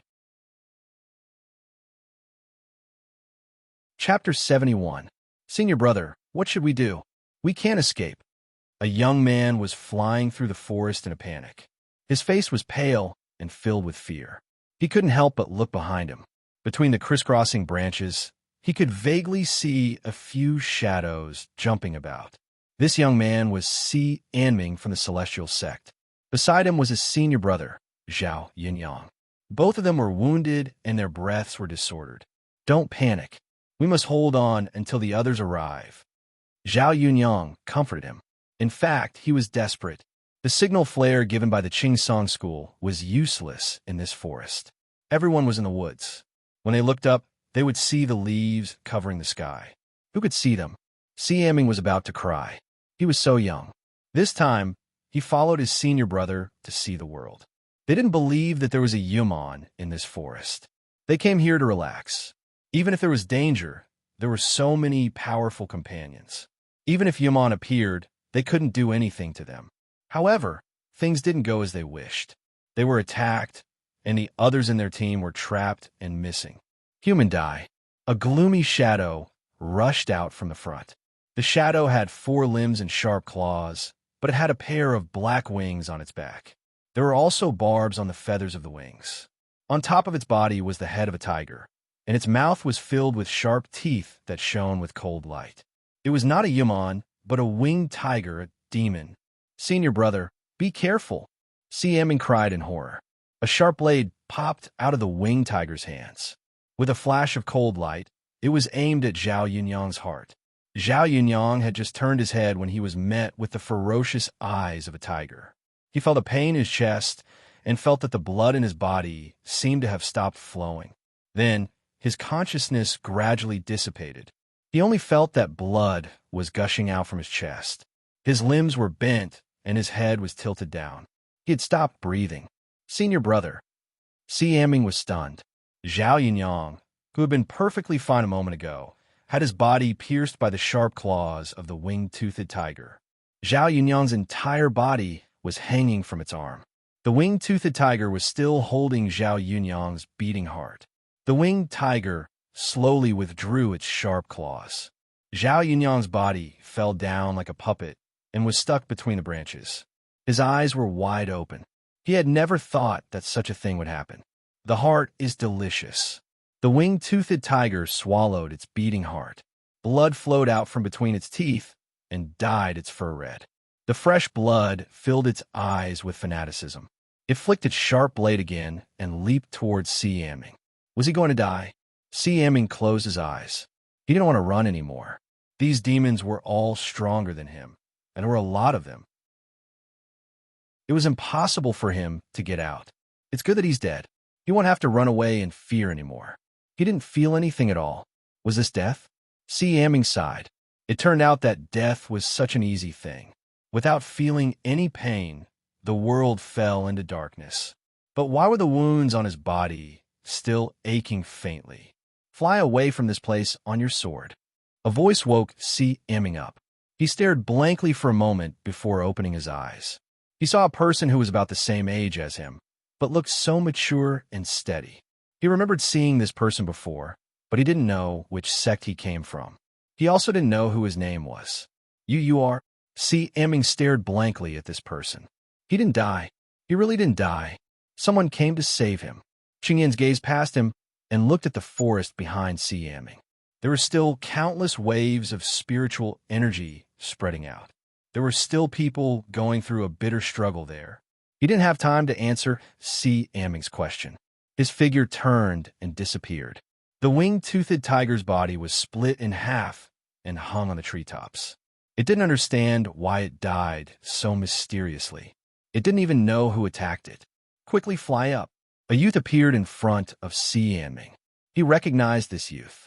He was the one who defeated Qingsong School's most famous disciple, Little Tiger. Who wouldn't recognize him? We can't fly up. The trees here seem to be under a spell. They grow as high as we fly. We can't get out anymore. Eming shook his head dejectedly. Muyu frowned. He didn't think of this when he landed. Some kind of spell was cast on the trees. No wonder these people kept running through the forest. They released signal sparks, but no one flew into the sky to escape. Muyu placed his hand on the tree trunk and sank his consciousness into the tree. A strange power came from the tree trunk. It was so majestic. He didn't know where it came from, but it made his heart palpitate. Muyu raised his head and tapped the ground with the tip of his foot. He flew into the sky, but the canopy of the tree immediately followed his height. He flew for a while, but found that there were still leaves above him. They were indeed trapped. Could it be that they could only land in this forest and couldn't fly out? But why were they able to fly out just now? If Yumon or the demon race attacked the humans at the same time, why did they let them go alone? I'm going to help the others. You be careful. Muyu heard the sounds of fighting in front of him. He stopped thinking about this matter and moved forward in a flash. The branches were bent in all directions and the leaves were stained with blood. But not a single tree was cut down. This was very illogical. For a foundation establishment stage cultivator, it was easy for a flying sword to cut a tree. But the tree trunks here were intact. It was extremely strange. In front of him, 3 people were surrounded by 5 demons. The 5 demons didn't completely transform into their human forms. They had different heads. These were all very common demons, including red wolves, tigers, lions, and black monkeys. These demons were already very strong when they were demons. Now, they seem to have reached a higher level. If Changyan hadn't arrived in time, the 3 people would have died. The abnormality of the trees must have been secretly controlled by Yumon. But Muyu didn't see any Yumon, only ferocious demons. These demons were like killing machines. They fought with their lives on the line when fighting against cultivators. Their sharp claws could leave deep scars on humans, but humans' flying swords couldn't hurt them. Qingyan's flying swords were not on the same level as others. He controlled 5 flying swords at the same time. In less than 15 minutes, all the demons were cut down. These demons were evolved from second-level demons. They couldn't fight back in the Jindan period. However, more and more roars came from the forest. Then many insects, wild beasts, demonic beasts, and demons swept over like a tide. These animals that had disappeared during the day suddenly all appeared here. They seemed to be controlled by something and rushed over crazily. Chungyan's expression changed. With a wave of his sword Qi, he sliced a few demon wolves in half. Then, he shattered the insects that swarmed over and repelled another wave of demon beasts. However, even more demon beasts came one after another. Moreover, from the sound of their running, there seemed to be no end to them. Go! Changyan shouted. Although these demons weren't a threat to him, there were too many of them. There were also 3 people who were seriously injured behind him. He couldn't continue fighting and quickly retreated with the others. Muyu blended in with the trees and didn't retreat with the others. He looked fearfully at the demons and wild beasts that ran past him. If it was a normal time, he could kill a large number of them with one sword. But there were so many of them that he couldn't kill them all. Other than running for his life, there was no other way. Muyu hid in the trees. He could move freely. He even found that he could fly out of the forest and not be affected by the strange formation. But he couldn't help the others because he didn't have the time to help others. He found a wooden yaman. The wooden yaman was hiding in a tree not far from him, secretly watching everything. Just as Muyu found him, he also found Muyu. He seemed to be shocked. He didn't expect that a human could blend into the trees. And he just happened to see him. The moment the wooden yaman was discovered, it was only stunned for a moment. Then, it immediately turned around and ran away. How could Muyu let it go? The wooden yaman was probably the source of the control of the beast tide. If he wanted to stop the crazy beast tide, he had to start with the wooden yaman. He didn't hesitate to follow. His speed in the forest wasn't any slower than the wooden yaman.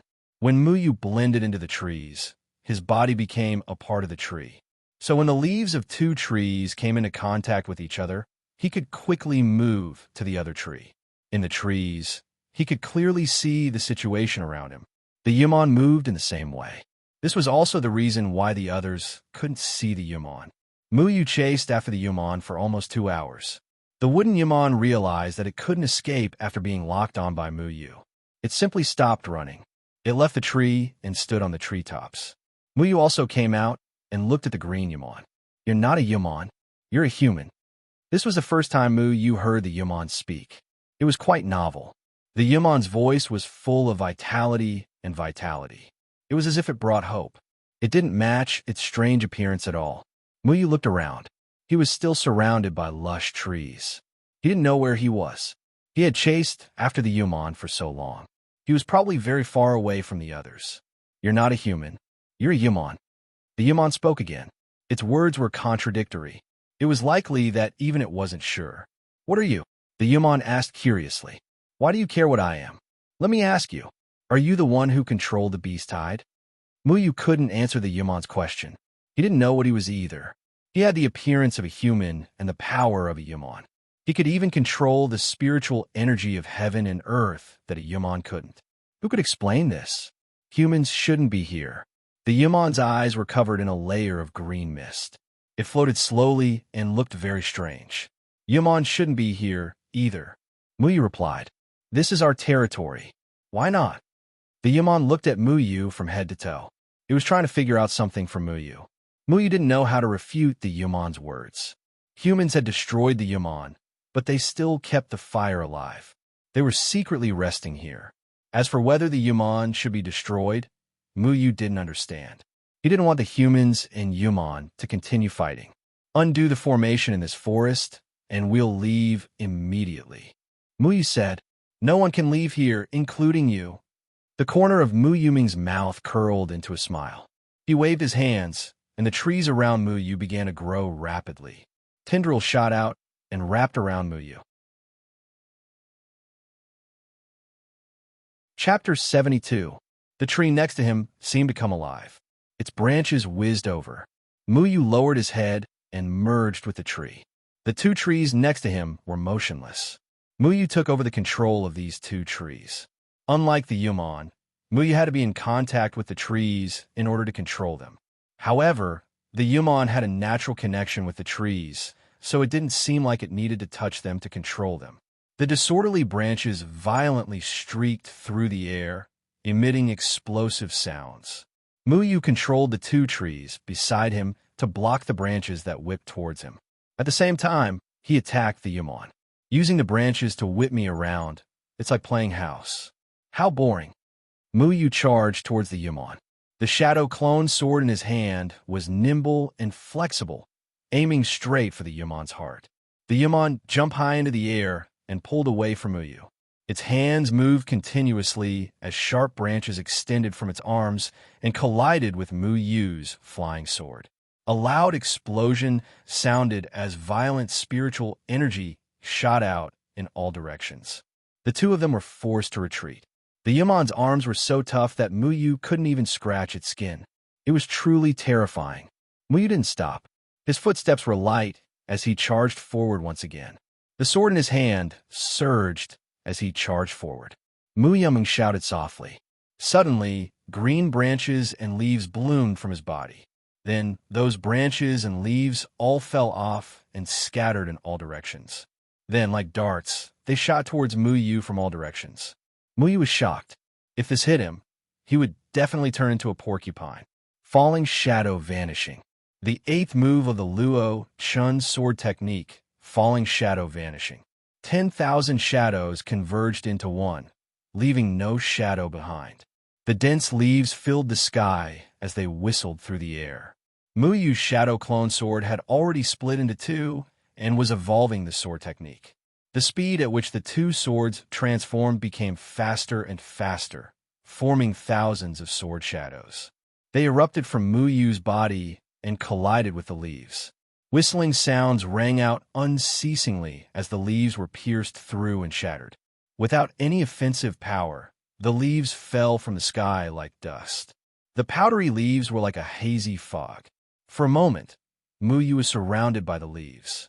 However, the two of them were experts in controlling trees. How could they be blinded by these leaves? A green sword light shot out from the broken leaves. Muyu brought a sword with him as he flew above the Mu Yameng demon. A beam of sword chi slashed down from above. The Mu Yameng demon did not expect this. His body tilted, and with a soft sound, his left arm was chopped off. I thought you had thick skin. Muyu felt that it was a pity. He had almost killed this Yamon. He was always apprehensive about killing people. However, he didn't have any other thoughts about killing a Yamon. This was because the Yamon had killed a few disciples from other sections. You are stronger than the other humans. After the Yamon's arm was chopped off, no blood flowed out. Muyu wasn't surprised. He suspected that the Yamon's body was made of wood. The Yamon grabbed onto a nearby tree. The tree lit up with green light and gathered towards the Yamon's body. The wound on its left arm was wriggling. In the blink of an eye, an arm grew out. Fatty had said that the Yamon had a strong life force and was hard to kill. If that was true, losing an arm wasn't a fatal injury to them. But you still can't beat me. The Yamon moved its newly grown arm. Its body suddenly expanded. Thick wooden strips appeared out of thin air and flew at Muyu. Muyu didn't know where these wooden strips came from, but he was sure that they didn't come from the surrounding trees. He wanted to fly up and avoid these wooden sticks, but a wooden stake fell on top of his head. He was forced to turn around, but the branches coming from all directions trapped him in a wooden cage in the blink of an eye. Muyu grabbed the cage and tried to control the wooden strips.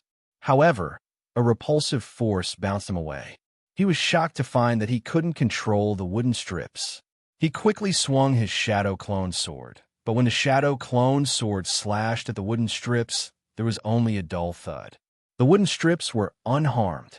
Why were these wooden strips so strange? The Yamon slowly approached Muyu. The wooden strips in the cage started to press down on Muyu. Soon, Muyu's arms were tightly bound by the surrounding branches, and he couldn't move. The wood control that he was so proud of was ineffective before these wooden strips. In terms of wood control, the Yamon appeared to be much better than him. This is my body. How can you control it? Mu Yameng lifted Muyu's chin. His voice was still full of vitality and joy, making it impossible for people to dislike him in the slightest. This was the first time, Mu, you had seen the Yamon so closely. He saw the fine lines on the Yamon's skin and the growth rings. He even smelled the unique scent of cedar on the Yamon. Was this guy born from a cedar tree? What do you want? Muyu kept struggling, but the more he struggled, the tighter the wooden strips wrapped around him. He almost couldn't breathe. Why do you have our abilities? Did humans nurture you? Are you a weapon that humans nurtured to deal with us, Yamon? The Yamon slowly asked. A weapon that humans nurtured? That wasn't a bad guess. Muyu didn't know who his parents were since he was young. If he was a weapon nurtured by humans, why would they let him run around so easily? Furthermore, he came to Yumon's territory with his cultivation level and fell into Yumon's hands so easily. What kind of secret weapon was this? Who said that only you with Yumon can control trees? You Yumon aren't the only ones who know how to use trees. We humans know how to grow crops too. Muyu stopped struggling. He was already trapped. He didn't expect to be captured in a moment of carelessness. The Yumon smiled, revealing its white teeth. It actually had human teeth. This was a strange feeling. Grow crops? If it wasn't for us Yumon, would you humans have crops? You don't know where Yumon came from, do you? You don't know where humans came from either, do you? You humans are too arrogant. I'm afraid you've already forgotten where you came from, right? The Yumon wasn't angry. It just looked at Muyu with disdain. Its misty eyes looked very scary. Where Yumon came from, where humans came from. Muyu was so busy every day. He didn't have time to think about where he came from and where he was going. His master didn't tell him this, so he didn't know. I'm going to bring you back and let the tribe's old tree elder study you. He might parasitize your body to see the structure of your body. The Yumon raised its hand, and Muyu's body involuntarily rose into the air. Hey, let's talk nicely. You don't have to parasitize me, right? Muyu shuddered when he thought about the leaves coming out of his mouth and nostrils. However, he couldn't do anything about it. The fatty said that the Yumon was the easiest to deal with. How was this easy to deal with? They entered the forest. If all the Yumon came running, would these sect disciples have a chance to escape? Why did the beast-tide suddenly retreat for no reason? Chengyan made everyone stop. There were only 4 people left in the group. Si Aming was pulled away by Chengyan when they were retreating. Everyone was in a sorry state. They were injured quite badly, and their spirits were low. I'm not sure. These beasts and insects look like animals commonly seen in the forest. We didn't see any beasts when we came in the past few days. I didn't expect them to all be here. A curly-bearded man said. There was a deep scratch on his back. It was a bloody mess. Fortunately, his body was strong, and he used his spirit energy to protect the wound. Thank you, senior brother, for saving us. I'm Mo Xiong from the Color Glass sect. May I know senior brother's name? The curly-bearded man cupped his hands. Chengyan easily killed a few demons. There is no doubt that he was from the Jinan period. However, he was so young and should be very famous in the Jinan period. Why hadn't he heard of him before? Chengyan from the Falling Dust sect. Chengyan looked around. He didn't see Muyu's shadow. He didn't know where Muyu ran off to. However, as long as he was in the forest, he should be safe. There was nothing to worry about. A disciple of the Falling Dust sect? He was so young, and he was already in the Jinan period. Everyone was stunned. You're a disciple of the Falling Dust sect? You're from the same sect as Muyu who defeated Little Tiger? Mo Xiong asked in shock. Everyone looked at each other in shock.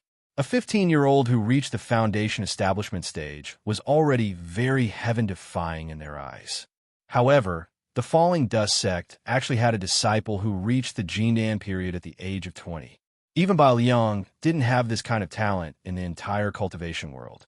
Was the Falling Dust sect really as ridiculous as the legend said? How did you get attacked by the demons? Chengyan didn't care about the strange looks from the others. No one in this group was in the Jinan period, so they were relatively weak. Chengyan suddenly thought that Yumon didn't attack his group. Could it be that he was afraid of his cultivation during the Jinan period and didn't dare to attack? When he arrived, he saw 5 signal flares. There was one group that didn't have any abnormalities, so it should be by Liang's group without a doubt. However, the group led by Zhu Wenxing was also in the Jinan period. Why was their group attacked as well? We don't know. We haven't seen a single living thing in the past few days. However, a few demons suddenly jumped out and tore one of our group apart. We could only send out signal flares to call for help. Fortunately, senior brother Chengyan came in time. Mo Xiong's mouth was bitter. The person who was torn apart was his junior brother. At the time, he was so angry that his eyes were about to pop out of their sockets. He wanted to charge forward and exterminate the demons, but unfortunately, he almost lost his life as well. Let's get out of here quickly. Let's try and see if we can fly out of this forest. The others are also in trouble. Chengyan took out his compass. He had to get these people out of here first to avoid another attack from the demon horde. Muyu didn't know how long he had been tied up by Yumon. He knew that they were deep in the forest and would soon reach Yumon's nest. In order to protect its nest from being discovered, Yumon secretly set up a formation to trap the intruders. Then, it sent out demons to kill them. It was a good plan. Are those demons under your control? Muyu asked. Yumon didn't answer Muyu's question. It didn't want the humans to know too much. Or are you under the control of those demons? Muyu asked again. Those inferior races can control us? Don't be ridiculous. They wouldn't dare to resist whatever we asked them to do. Yumon felt insulted by Muyu's second question and immediately replied. Muyu also confirmed this problem. Yaman wanted to use the demons to deal with the humans. This plan was still unknown to the humans. Humans and Yaman were the same. They looked down on the demons and thought that they couldn't do much. However, if Yaman had a way to guide the demons to become demons, then they had to take it seriously. A familiar aura entered Muyu's mind. He was shocked. That feeling had appeared again. That night when he was chasing Hong Yin, he had discovered this aura. However, because he was heading in a different direction from Hong Yin, he had no choice but to give up. He didn't expect that Yaman would bring him here today. Are we almost there? A tree branch brushed past Muyu's face. Yaman brought Muyu through the forest. It didn't care that Muyu was being hit by all sorts of tree branches. Muyu wasn't worried because he was trapped. Yaman forgot one thing. Muyu could merge with the trees.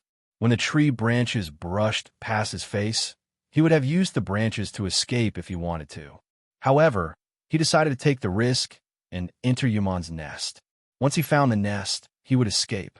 This way, he could bring back more information. Why do I only see you, Yaman? Where did the other Yaman go? Muyu stretched his neck and closed his eyes. A leaf brushed past his eyelids.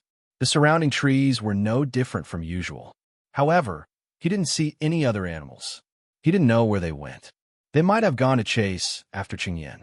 With Qingyan's ability, Muyu wasn't worried. Yaman ignored Muyu's question. Is it because your Yaman is the weakest, so the other Yaman sent you here to catch us? Muyu asked. Hey, how can our Yaman be the weakest? They only dare to hide underground. They even ask us to protect them. Yaman spat. It always worked. Provocation was the most effective. But why do I feel like the Yaman has the least people? It's much less than the other Yaman. Nonsense. Our Yaman has been resting for so many years. We have the most people.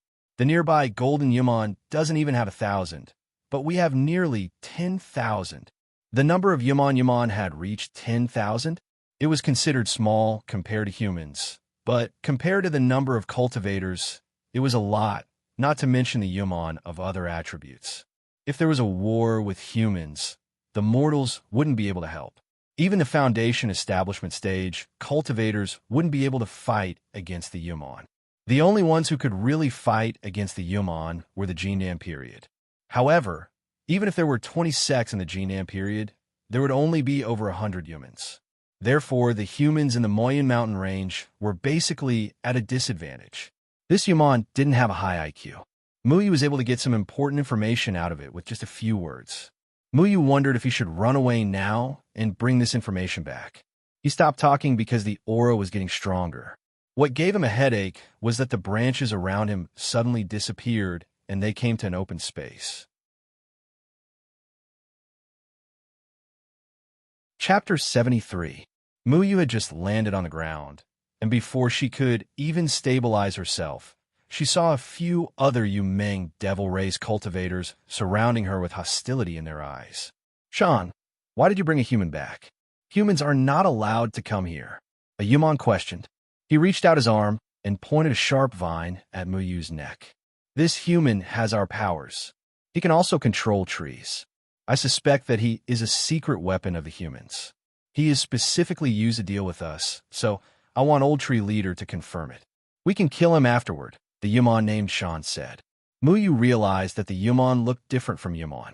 For example, the color of their skin, the stripes on their skin, and the leaves on their bodies were different. The one who brought him here was called Shan. Muyu was right. The leaves on this guy's body were the leaves of the fir tree. What? He can control trees? The Yuman said in disbelief. Yes, he was the one who found me hiding in the trees. He is also hiding in the trees, Shan said. Go and ask Old Tree Leader to come here, the Yuman said. Old Tree Leader was not an ordinary person. Muyu was lying on the ground, facing the sky. He did not know what was going on around him, but he was sure that this place was empty. There were no trees around. There was grass on the ground, but the grass seemed to be protected by some kind of power. Muyu tried to blend in, but he could not. But something was wrong. The aura that Muyu smelled was extremely close. His heart was beating faster and faster, as if something was calling out to him from there. This was impossible. What could be calling out to him? Untie him, an old voice said slowly. An extremely old voice slowly came. This voice seemed to have traveled through millions of years. It was so ethereal, but it was also filled with vicissitudes of life. It was an indescribable feeling that caused people's spirits to be lifted. Yes, the wood on Mu Yu's body disappeared. He sat up and struggled to stretch his arms. After being tied up for so long, they were quite sore. It was a spacious grassland, and there were many similar Yumon standing around. Every Yumon had their eyes on Mu Yu. Mu Yu felt a little embarrassed being stared at by so many Yumon. He was already planning to escape, but there were too many Yumon here. It would be difficult to escape. An old Yuming devil clansman stood in front of Mu Yu.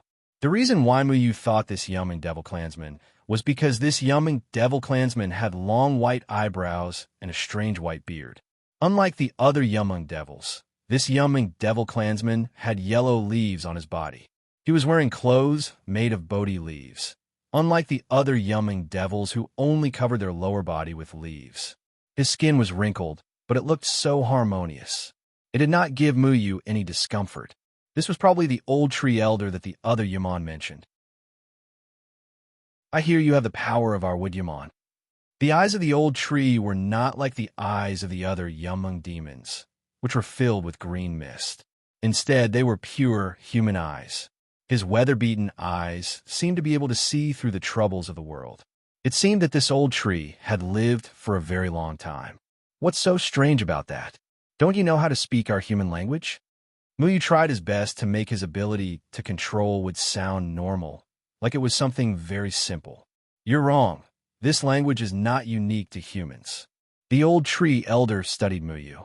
You're not a human. No, you're a human, but you have the presence of our wood Yumon on you. This old man was just like Shan, contradicting himself. What presence? The presence of trees? Mu Yu was still sitting on the ground, looking up at the old tree elder.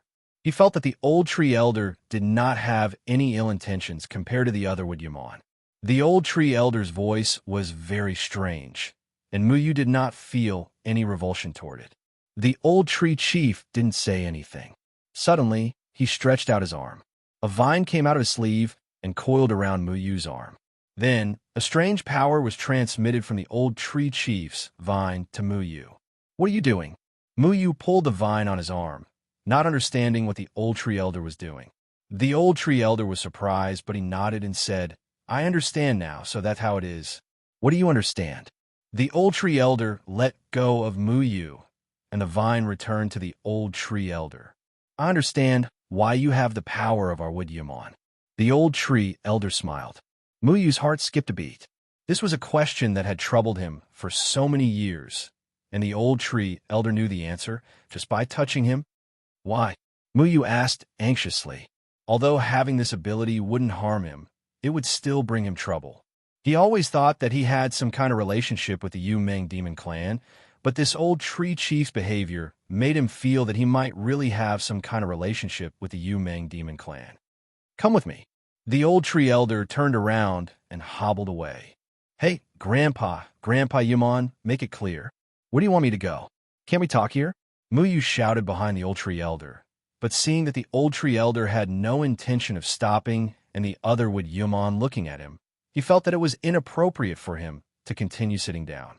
He quickly stood up and jogged a few steps to catch up. Grandpa Yumon, make it clear.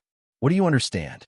Mu Yu caught up to the old tree elder and walked beside him, but a branch reached out and pulled him away. Don't get so close to the old tree elder, a wood Yumon warned. Don't worry, he won't hurt me. The old tree elder smiled at Mu Yu. Who says I won't? I will if you let me go. Mu Yu said to the wood Yumon that had tied him up. The wood Yumon snorted, obviously worried about Mu Yu, but he did not go against the old tree elder's words. In the end, he released Mu Yu. Mu Yu patted his wrinkled clothes. Make it clear, I'm not a saint. We cultivators are against you Yumon. Although respecting the old and loving the young is a traditional virtue of mine, the premise is that it's based on human foundation. Don't be too full of yourself.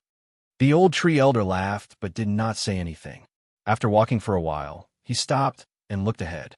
Mu Yu followed the old tree elder's gaze and saw a lush Bodhi tree in front of him. This Bodhi tree elder had grown for God knows how many years. The crown of the tree covered the sky, and the trunk was thick and solid. Looking at it, 20 people would not be able to encircle it. This was the first time Muyu had seen such a huge tree. The Bodhi tree elder exuded an ancient aura, full of vicissitudes of life. Muyu had never felt its vigorous vitality before, and a unique aura pulsed around it. Yes, yes. Muyu finally understood where the familiar aura came from when he entered the forest. The Bodhi tree elder in front of him was the source of the aura. The aura around the Bodhi tree elder was very pure at this moment. It was not a type of spiritual energy, but something like vitality. When Muyu saw it, it was like seeing an old friend that he had not seen for many years. Even his heart beat rhythmically with the aura. However, Muyu did not understand why he would feel a sense of familiarity with this unfamiliar Bodhi tree elder. He did not remember seeing this tree before. Muyu, you feel familiar with the Bodhi tree elder, don't you? The old tree elder placed his hand behind his back and asked kindly, "How do you know my name? How do you know what I am familiar with?" Muyu's gaze did not move away from the tree. He felt that this tree meant something to him. After he came here, the feeling in his heart grew stronger and stronger. It was this tree that was calling him over. The old tree elder walked over and stroked the Bodhi tree elder. The other Yaman looked at the Bodhi tree elder with reverence. Their expressions were very solemn and respectful, as if this tree was their religion. They were so devout. Humans and Yaman have been fighting for thousands of years, unable to coexist peacefully. There is an ancient legend. Do you want to hear it? The old tree elder purposely kept him in suspense. You will tell me even if I don't listen, right? Muyu curled his lips. According to the legend, 5 people will appear in this world. They are said to be humans, but in reality, they are not humans. However, the situation between humans and Yaman will change because of the appearance of these 5 people. These 5 people are humans. They can cultivate, but they also have the ability of Yaman. Their appearance will redefine the relationship between humans and Yaman. The old tree elder looked at Muyu. Muyu had never heard of this legend. Was the old tree elder an old liar? I'm more concerned about what you mean by redefining, the old tree elder said. Muyu curled his lips. What do you mean by redefining? Nonsense. If I were that powerful, why would I be captured by you?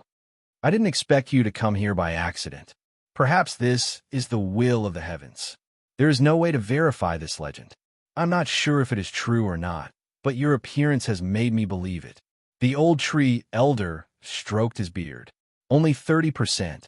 Even he himself didn't believe it. This old man was indeed an old liar. If one day humans and Yaman fight, which side will you be on? The old tree elder asked. Was this old man's brain muddled? Was there a need to ask this question? Do I need to answer? It is so obvious. I am a human. Tell me, whose side will I be on? Muyu wanted to leave this place more and more. The Bodhi tree kept calling him, wanting him to go over. However, how can Muyu go over? What if the Bodhi tree swallowed him and didn't spit him out? Then wouldn't he become the tree's nourishment? Humans will not allow you to exist. This is because the real cultivation world knows about this legend. Even those sects with a bit of history know about it. The old tree elder still had a smile on his face. The cultivation world knows about this legend. Everyone knows about it. Why don't I know about it? Muyu snorted. The cultivation world you are in now is not the real cultivation world, so it is normal that you don't know about it. Haven't you thought about why the strongest human in your current cultivation world is only the Jindan period? Haven't you heard that the real cultivation world is outside this mountain range? The old tree elder said. Muyu was stunned. He had indeed just found out that there was a cultivation world outside the Moyen mountain range a while ago. Not only did he know, but he also knew a girl from outside the mountain range, Tian Ran, who was looking for sword shadow and dust wind everywhere. In addition, the young man in red also came from outside the mountain range. The Jindan period is already very powerful. Although that was what he said, Muyu knew that cultivators from the Jindan period and above could do anything they wanted here. In the past, Muyu had never thought about things above the Jindan period until the appearance of the young man in red. His terrifying cultivation made Muyu understand the horror of those above the Golden Core realm. The Jindan period is very common in the real cultivation world. Only from a nascent soul realm onwards can one be considered an expert. Above the nascent soul realm, there are out-of-body, spirit-severing stage, and integration stage. These cultivators are the mainstay of the cultivation world outside. The old tree elder's words surprised Muyu. Although Muyu could already accept that there was a nascent soul realm above the Golden Core realm, and he even knew that his master was an existence that people looked up to before, these words had a different meaning when they came out of the old tree elder's mouth. The old tree elder had been emphasizing the real cultivation world, which puzzled Muyu. You don't know that the Mayan mountain range we are in is actually a cage, right? The old tree elder slowly spat out these words. Chapter 74. That's right. The Mayan mountain range is a cage. Whether it's us Yaman or you humans, we're all prisoners, the old tree leader said as he stroked his beard. Muyu laughed. Master Yaman, if you want to be a prisoner yourself, don't drag us humans in. It's not you humans, but the humans outside the Mayan mountain range who treat you humans as prisoners, the old tree leader said. What do you mean? Muyu was puzzled. The old tree leader patted the Bodhi tree. The Bodhi tree moved slightly, and its branches and leaves shook as if it was stretching. Muyu hurriedly took a few steps back. This Bodhi tree was too strange. The old tree leader said, It's been 96 years. We Yaman and humans had a big battle. The humans won, and we Yaman were almost wiped out. In the end, we had no choice but to escape into the Mayan mountain range. There are endless barren mountains here, and the cultivators didn't dare to chase too deep. They knew that places like the Mayan mountain range with many trees and mountains were our Yaman's world. The humans used a terrifying formation to trap this vast and boundless Mayan mountain range. Our Yaman devil clan will never be able to leave the Mayan mountain range. Array formation? Aren't you Yaman experts in array formations? How can you be trapped by our array formation? Muyu recalled what had happened in the forest just now. Yaman had used a strange method. Not only did it make everyone run in circles, but it also made them unable to fly out of the forest. Yaman was well-versed in the 5 elements art of divination, and all the cultivators knew this very well. The old tree leader shook his head. All the array formations came from us. Unfortunately, you humans also have a powerful array formation expert. He didn't use the 5 elements array, but the heaven and earth array. This array formation is called the immortal confinement prison. It was a very terrifying and powerful formation. With the cultivator's own cultivation as the eye of the formation, it trapped the entire Mayan mountain range. I have to say that the person from the 3rd palace is indeed powerful. I'm afraid that his cultivation has already reached the pinnacle. He was able to defeat 5 of us Yaman spirit lords by himself and then forcefully seal this mountain range. It's all to prevent us Yaman from returning to the outside of the mountain range and fighting with the humans for the 3rd continent. Immortal confinement prison. Muyu's eyes widened. He remembered these 3 words. On the night when Qingsong Taoist was threatened by the red-clothed youth, the red-clothed youth personally told Qingsong Taoist that it was impossible to reach the Yuanying realm in the immortal confining prison. At that time, he didn't know what the immortal confining prison was, so he didn't care. Now that these 3 words came out of Old Tree Chang's mouth, he was sure that Old Tree Chang's words about the immortal confining prison were not made up. At least, the words immortal confining prison did exist. However, was a single person that powerful? Although Muyu hadn't traveled all over the Mayan mountain range, he knew how vast it was. His master had told him that if he wanted to fly to the end of the Mayan mountain range, he would need to fly for a month without eating or drinking with his cultivation during the Jindan period. Who could seal such a huge mountain range? Wasn't this too inconceivable? You're not trying to fool me, are you? What kind of place is the 3rd continent? Muyu didn't understand why Old Tree Chong was telling him these things. He was just kidnapped and used as a test subject. How did he become a storyteller? The third continent is what I call the real cultivation world, which is the place outside the Moyun Mountain Range. The highest cultivation of the people in the Moyun Mountain Range is only during the Jindan period. They are affected by the immortal confinement prison. The immortal confinement prison forcibly suppresses the spiritual energy of the entire mountain range, causing the cultivators here to not have enough spiritual energy to break through to the Yuanying realm. If their strength hasn't reached the Yuanying realm, humans can't leave the Moyun Mountain Range. Old Tree Chong sneered. He didn't know if he was mocking humans or resenting this heaven and earth array. According to what you said, why don't the cultivators outside help the humans here leave the Moyun Mountain Range? The more Muyu listened, the more puzzled he became. He suddenly thought that the people outside needed to reach the Yuanying realm to enter. Then, didn't Tian Rant's real cultivation also reach the Yuanying realm? She had followed the red-robed young man to the Moyun Mountain Range without being discovered. This was not something a Jindan period cultivator could do. Are you talking about the cultivation world under the rule of the Third Palace? There are more than a few million people in the Moyun Mountain Range. More than 90% of them are ordinary humans without cultivation. Do you think the Third Palace will spend so much effort to save all these people? The Third Palace won't be so kind. Other cultivators won't do such a thankless thing because there's only one way out of the immortal confinement prison, which is to pass through thousands of mountains where there are high-level demonic beasts. Cultivators won't do such a stupid thing to take millions of people through the nests of those demonic beasts. Old Tree Chong shook his head. Muyu felt a little depressed. He began to slowly believe Old Tree Chang's words because Tian Ran and the red-robed young man came from the outside world.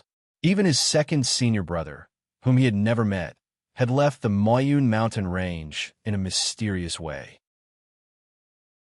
His master and Chung Yin had also come here from the outside world. He didn't know what the twists and turns of this were, but he felt that Old Tree Chong should have no reason to lie to him since he was so patient to tell him these things. Muyu was silent for a long time before he said, "So these millions of humans can only be trapped in the Moyun Mountain Range forever? Why can't you go out from that path?" Old Tree Chong seemed to be a little tired from talking. He brought a wooden stool out of nowhere and sat down. He even kindly made one for Muyu. Muyu hesitated for a moment before he also sat down and listened to Old Tree Chong quietly. This immortal confinement prison is a formation. All formations have a boundary. The immortal confinement prison restricts us Yumon, not you humans. You humans can enter and leave at will, but we can't cross the boundary. Not only that, I conservatively estimate that in another 10 years, the immortal confinement prison will exhaust all the spiritual energy in the Moyun Mountain Range. We Yumon can't recover without spiritual energy, and cultivators can only be ordinary people without spiritual energy. Old Tree's tone carried a hint of ridicule. He was mocking the self-cultivators of the 3 continents for ignoring the self-cultivators of the Moyun Mountain Range.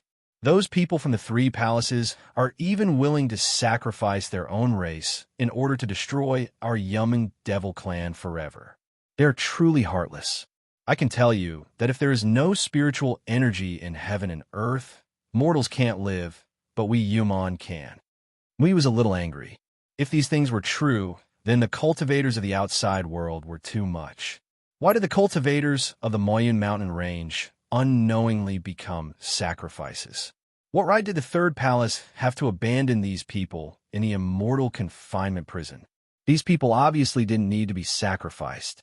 As long as the cultivators of the outside world wanted to, they could spare no effort to save the humans of the Moyun Mountain Range. But they didn't choose to do so. The cultivators of the Moyun Mountain Range are still in the dark. They don't know that they are abandoned by the cultivation world, and they don't know that they are buried with us Yumon. In fact, we Yumon have long had the ability to rule the entire Moyun Mountain Range, but we don't want to do so because it's not necessary. Soon, without us doing anything, everyone in the Moyun Mountain Range will become mortals, and there will be no more cultivators.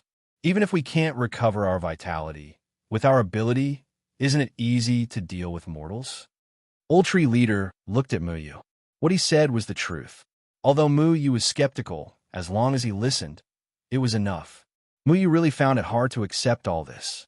They were all abandoned humans. Because their cultivation was low, they naturally became sacrifices and didn't even have the right to know. This was cruel and unfair to the people of the Moyun mountain range. The people who made this decision were even more unforgivable. Why are you telling me this? Muyu calmed down and asked. Old Tree Leader laughed again. I'm telling you because I want you to see the essence of humans clearly.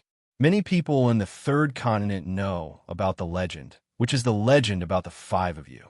If this legend is true, then you should reconsider your position. Strictly speaking, you are half human and half human. No matter which side the five of you stand on, it will be a huge blow to the other side. The self you know is far from being as simple as it seems. Legend has it that if the five of you grow up smoothly, you will be comparable to our Yuman Spirit Lord, or even surpass him. How do I know if you made up these stories to sow discord between us? Do you want me to stand on your Yuman side? Muyu understood that Old Tree Leader wanted to recruit him, but Old Tree Leader shook his head. I'm not asking you to stand on our Yuman side. You can actually check what I'm telling you. A while ago, a nascent soul cultivator came here. This person should be from outside the Moyun mountain range. If you can find him and ask him about this matter, you might understand. I'm telling you this because I hope that when our Yuman and humans fight in the future, when you choose to help humans, you should also consider whether it's right to stand on their side. Muyu knew that the red-clothed young man was the nascent soul cultivator that Old Tree Leader was talking about. However, Muyu naturally wouldn't look for him. That guy was looking for his master. Not to mention whether he would tell him this or not. It would be bad if he accidentally got himself into trouble. He thought of Tian Ran. He could ask Tian Ran. No wonder Tian Ran refused to tell him how she came here. She probably knew about this too, right? You can kill me, then you won't have to worry about which side I'll stand on in the future. Muyu said, this is a way to solve the problem once and for all, but we Yuman are tired of war. The other Yuman still have a deep hatred for humans, but we Yuman like peace and don't like war. You are a special existence to both our Yuman demon clan and the human race. I want to bet on you. Perhaps you are the existence that will bring hope to our Yuman demon clan. Old Tree Head said kindly. So, you will let me go? You don't even believe in that legend, but you choose to believe in me? Muyu was a little surprised. He thought that coming to the Yuman's nest would only bode ill, but because of his unique ability to control wood, Old Tree Leader was actually going to let him go. Old Tree Leader nodded. I didn't believe in humans at first, but you're different from other humans. Perhaps you can bring us a surprise. We, the Mu Yumming Devil Clan, do not like to kill. Otherwise, when you little fellows with only foundation establishment cultivation came in, we could have annihilated all of you. Why would we have my clansmen deliberately set up a formation for you to run in circles? You didn't kill those people? Muyu was shocked. He thought of Yin Zhengxiang who died in the forest. If it wasn't for the Yuman, how could Yin Zhengxiang be in the forest? In the beginning, it was us Yuman that stopped you from entering the forest. Later, you accidentally angered the Water Yuman, Earth Yuman, and Fire Yuman. They weren't easy to talk to. My clansmen only had to help them because of the agreement between the various Yuman clans. I know you don't like to kill, but trees are full of vitality. We all like thriving life, so why would we take it away for no reason? Old Tree Leader's voice was filled with infinite hope. His love for life was so sincere, without any pretense. Muyu also loved life. Whenever he saw demonic beasts or humans die, he would feel an invisible but substantial life force flowing away. It was a bad feeling. Death Chi took the initiative, and Muyu did not like Death Chi. You just said that there will be a war between the Yuman and humans in the future. But now, all your Yuman are in this immortal prison. You can't even protect yourselves, so how are you going to fight us humans? Muyu began to believe Old Tree Leader's words. Old Tree Leader didn't have to lie to him. Because Old Tree Leader chose to let Muyu go, it wouldn't be hard for Muyu to prove the existence of the immortal prison. Even if he couldn't prove it, Old Tree Leader wouldn't gain any substantial benefits. It was just an illusory hope that was placed on him.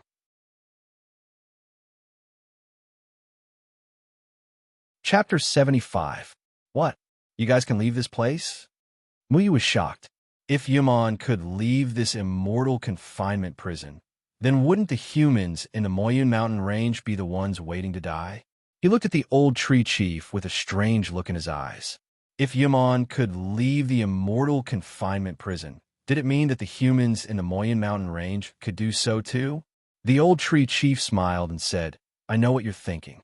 Just like how Yaman can't leave the immortal confinement prison through the way you humans can leave, our way out is naturally not suitable for you humans. If the humans in the Moyun mountain range want to leave, they have to rely on their own luck.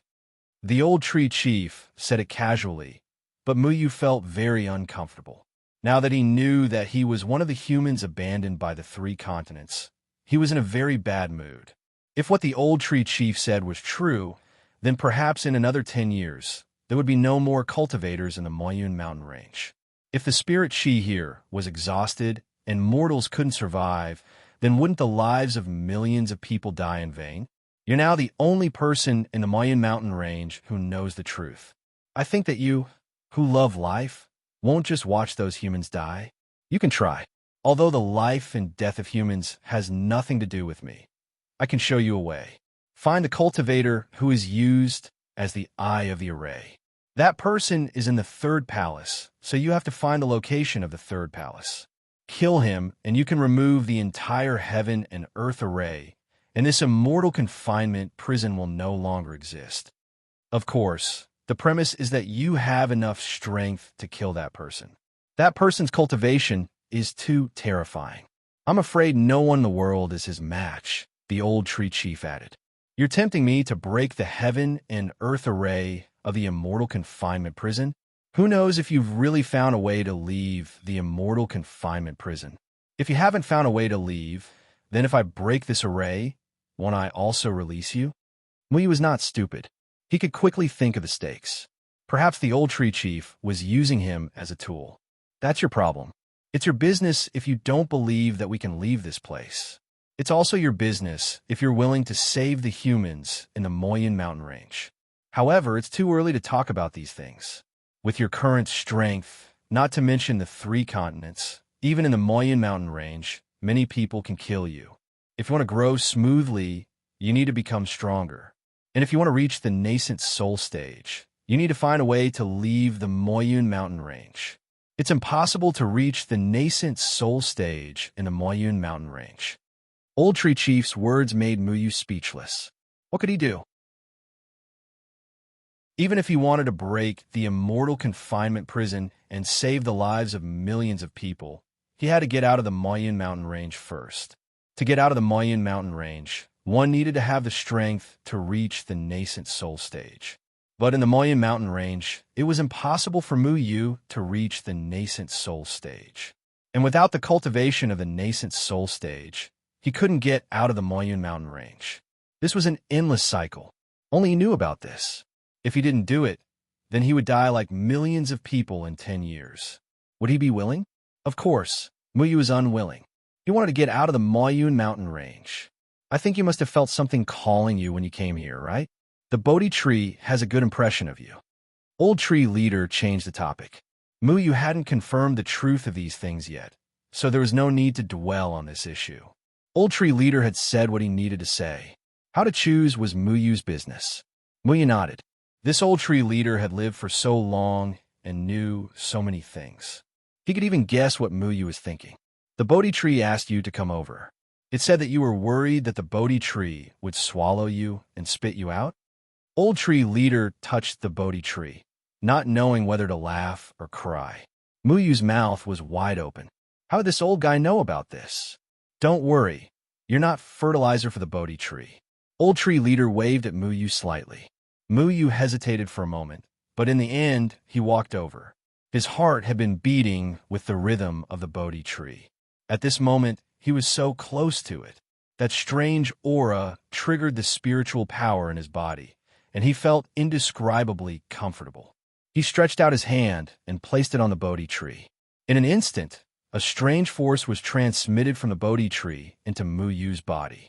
Every cell in Mu Yu's body seemed to come alive, and exuberant vitality filled Mu Yu's body. His divine sense was integrated into this Bodhi tree, and he could clearly see every wood yumon in this forest. He could clearly feel that every plant in the forest was growing happily, absorbing rain, dew, and sunlight, interpreting the most sincere love for life. His whole body seemed to be accumulating something, and his control over plants became more and more dexterous. He felt that he could directly control the trees without touching them. As long as he wanted, he could make all the trees grow an inch taller. He discovered the formation that the yumon had set up in the forest, the formation that trapped the self-cultivators. He discovered that he could control these formations. He could control these formations. Mu Yu's mind moved. The Bodhi tree did not resist, and he removed all the formations in an instant. Mu Yu opened his eyes and let go of the Bodhi tree. He liked it very much when he came into contact with it. However, he had already done something that Mu Yumeng didn't like to do. At this moment, Old Tree Leader had also discovered it. It was too late to stop him. Sigh, your move means that I have to explain to the other Yumon elders. Old Tree Leader sighed. Trapping the humans here was the decision of the 5 Yumon. If he made a mistake, how could the other Yumon be willing to accept it? Old Tree Leader did not seem to like meeting the other Yumon. Perhaps the other Yumon had a strong desire to fight, which did not match Old Tree Leader's peaceful personality. You're the one who let me come into contact with the Bodhi tree. Mu Yu spread his hands, looking very innocent. Forget it. The Bodhi tree said that you have a deeper understanding of the ability to control wood, and it still wants to give you a gift? Is it for real? Old Tree Leader suddenly revealed a shocked expression, looking at the Bodhi tree in disbelief. He had been communicating with the Bodhi tree, and when the Bodhi tree sent him a message, he was stunned. What do you mean for real? I'm here as a guest, and it's giving me a gift? That's great. What is it? Mu Yu rubbed his hands, feeling that this trip was not in vain. Old Tree Leader was a little unhappy. He confirmed the Bodhi tree's message again, and in the end, could only nod helplessly. Mu Yu, treat Mu Ling well. It's very precious to us Yumon. Precious Mu Ling? Old Tree Leader's hand suddenly flashed, and an ugly green sword appeared in front of Mu Yu's eyes. Calling this sword a sword was a bit of an insult to swords. Its entire body was full of bumps and holes of all sizes, as if it had been eaten by worms. From a hilt to the blade, there was not a single part of it that was undamaged. It did not look like a sword at all, and it looked very fragile, as if it could be broken with a light twist. Are you sure this thing is very precious? Mu Yu rolled his eyes. He thought that Old Tree Leader would at least take out some kind of shiny treasure, but he did not expect it to be a piece of broken wood. How precious could this kind of rotten wood be?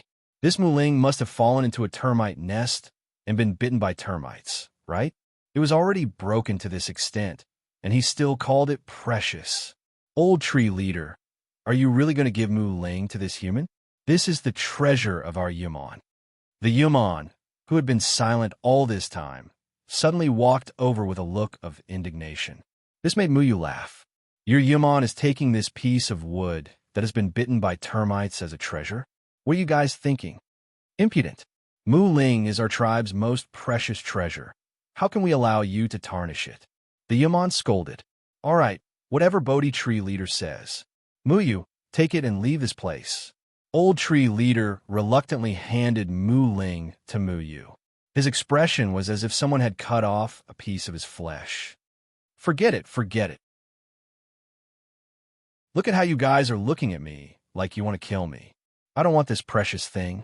Mu Yu sensed the other Yumon's anger. It was as if they would immediately capture him and turn him into fertilizer as soon as he took it. With this Mu Ling, all the plants in the world will undergo unexpected changes under your control. The stronger your spiritual energy, the older the plants, the more valuable they will be. As long as you have enough spiritual energy, you can even make this entire forest disappear in an instant, Old Tree Leader said. What? It's that powerful? Mu Yu was shocked. He almost rejected such a good thing. It could make such a huge forest disappear. Wasn't that too exaggerated? Although the prerequisite was that he had enough spiritual energy, and this prerequisite was too difficult, he could change the growth rings of any plant. This meant that he could change the age of many precious spiritual herbs. This was something he couldn't do in the past. Many spiritual herbs had better effects the older they were. Didn't this mean that as long as he had the seed of a spiritual herb, he could instantly turn a spiritual herb into a 10,000-year-old treasure? I'll take it, I'll take it. Muyu quickly snatched the Muling, ignoring the other Yumon's hateful gazes. It was ugly, but it was useful. At this moment, Muyu's shadow clone sword suddenly flew out by itself. Then, the Muling merged with the shadow clone's sword in an instant. Muyu didn't expect this. How could it disappear just like that? Muling will find a good host. Your sword is a good item, so it has taken a fancy to it. Muling has many other functions. You can figure out the specifics yourself. Old tree leader sighed. Muling had already been put away by Muyu. It was too late for him to regret. Grandpa Yumon, why are there so many holes in the Muling? Muyu thought that since it couldn't run away from the shadow clone sword, he might as well let it stay there obediently. Old tree leader revealed a meaningful expression and said, Muling used to be in perfect condition. It's only because our Yumon's spiritual lord disappeared that it became like this. If you don't like the way it looks, you can choose to repair those holes. How do I repair it? Muyu quickly asked. Kill. A person's life can fill a small hole, Old tree leader said calmly.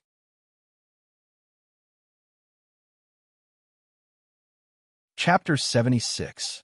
When Muyu left the Yumon's nest, he still could not calm down.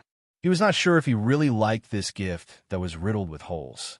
The holes on Muling's body were as thin as pinholes and as numerous as the hairs on a cow. It was inevitable that there would be tens of thousands of holes. If he wanted this Muling to be undamaged, wouldn't that mean that he would have to kill tens of thousands of people? He could choose not to repair this thing. But the old tree leader told him that if he did not repair Muling, Muling's functions would basically not be able to be used. This meant that his plan to obtain spirit herbs would be ruined. Muyu left with this evil thing under the reluctant gazes of the Yumon and the old tree leader. He also felt very strange, as if he had brought something ominous with him. Of course, the Yumon and the old tree leader were reluctant to part with Muling, not Muyu. Muyu left this place by flying. After he left, the Yumon's array was reactivated, protecting its territory once again. With so many Mu Yumon demons guarding outside, even if humans found this place, they would be lured away by the Mu Yumon demons. How is it? Is everyone all right? Bai Liang and the other three came from afar and stopped in the air above Mount Fulong. Looking at the group of sect disciples who had just been reborn, it was clear that everyone was not in a good condition. Many people on Mount Fulong stopped in midair, bewildered. Most of them were injured, some were still bleeding, and some were unconscious. Others were supporting them and helping them heal. No one dared to land in the forest on the ground, afraid that if they were not careful, they would not be able to get out again. Everyone looked at each other. This attack was too sudden. How could they be fine? If the array in the forest had not suddenly lost its effect, and everyone had flown into the sky and escaped, the casualties would have been even worse. Senior brother Bai Liang, who removed the formation that restricted our flight, Mo Xiong said. Just now, he had retreated with Cheng Yin. Later on, Cheng Yin said that the array had been broken, and they were able to escape with their lives. Nonsense, it must be senior brother Bai Liang's doing. Senior brother Bai Liang's cultivation base is the highest here. I'm afraid he's the only one who can do this, someone said. To actually be able to say such words out of his mouth, it was rare for him to be able to flatter to such an extent. However, this matter was indeed very strange, because it was impossible for the formation to malfunction for no reason. The hero behind the scenes had silently saved everyone, but someone wanted to forcefully give the credit to another person? Bai Liang frowned slightly and then shook his head. He denied this matter. Their group had a peaceful journey and did not encounter any attacks. It was just that they could not fly. They did not know what happened to the people in the other groups, nor did they see the signals sent by the others. It was only now that they knew something had happened. I just cut down a strange tree. After that tree was cut down, it emitted a huge wave of spiritual power. That tree should be the reason why everyone could not fly.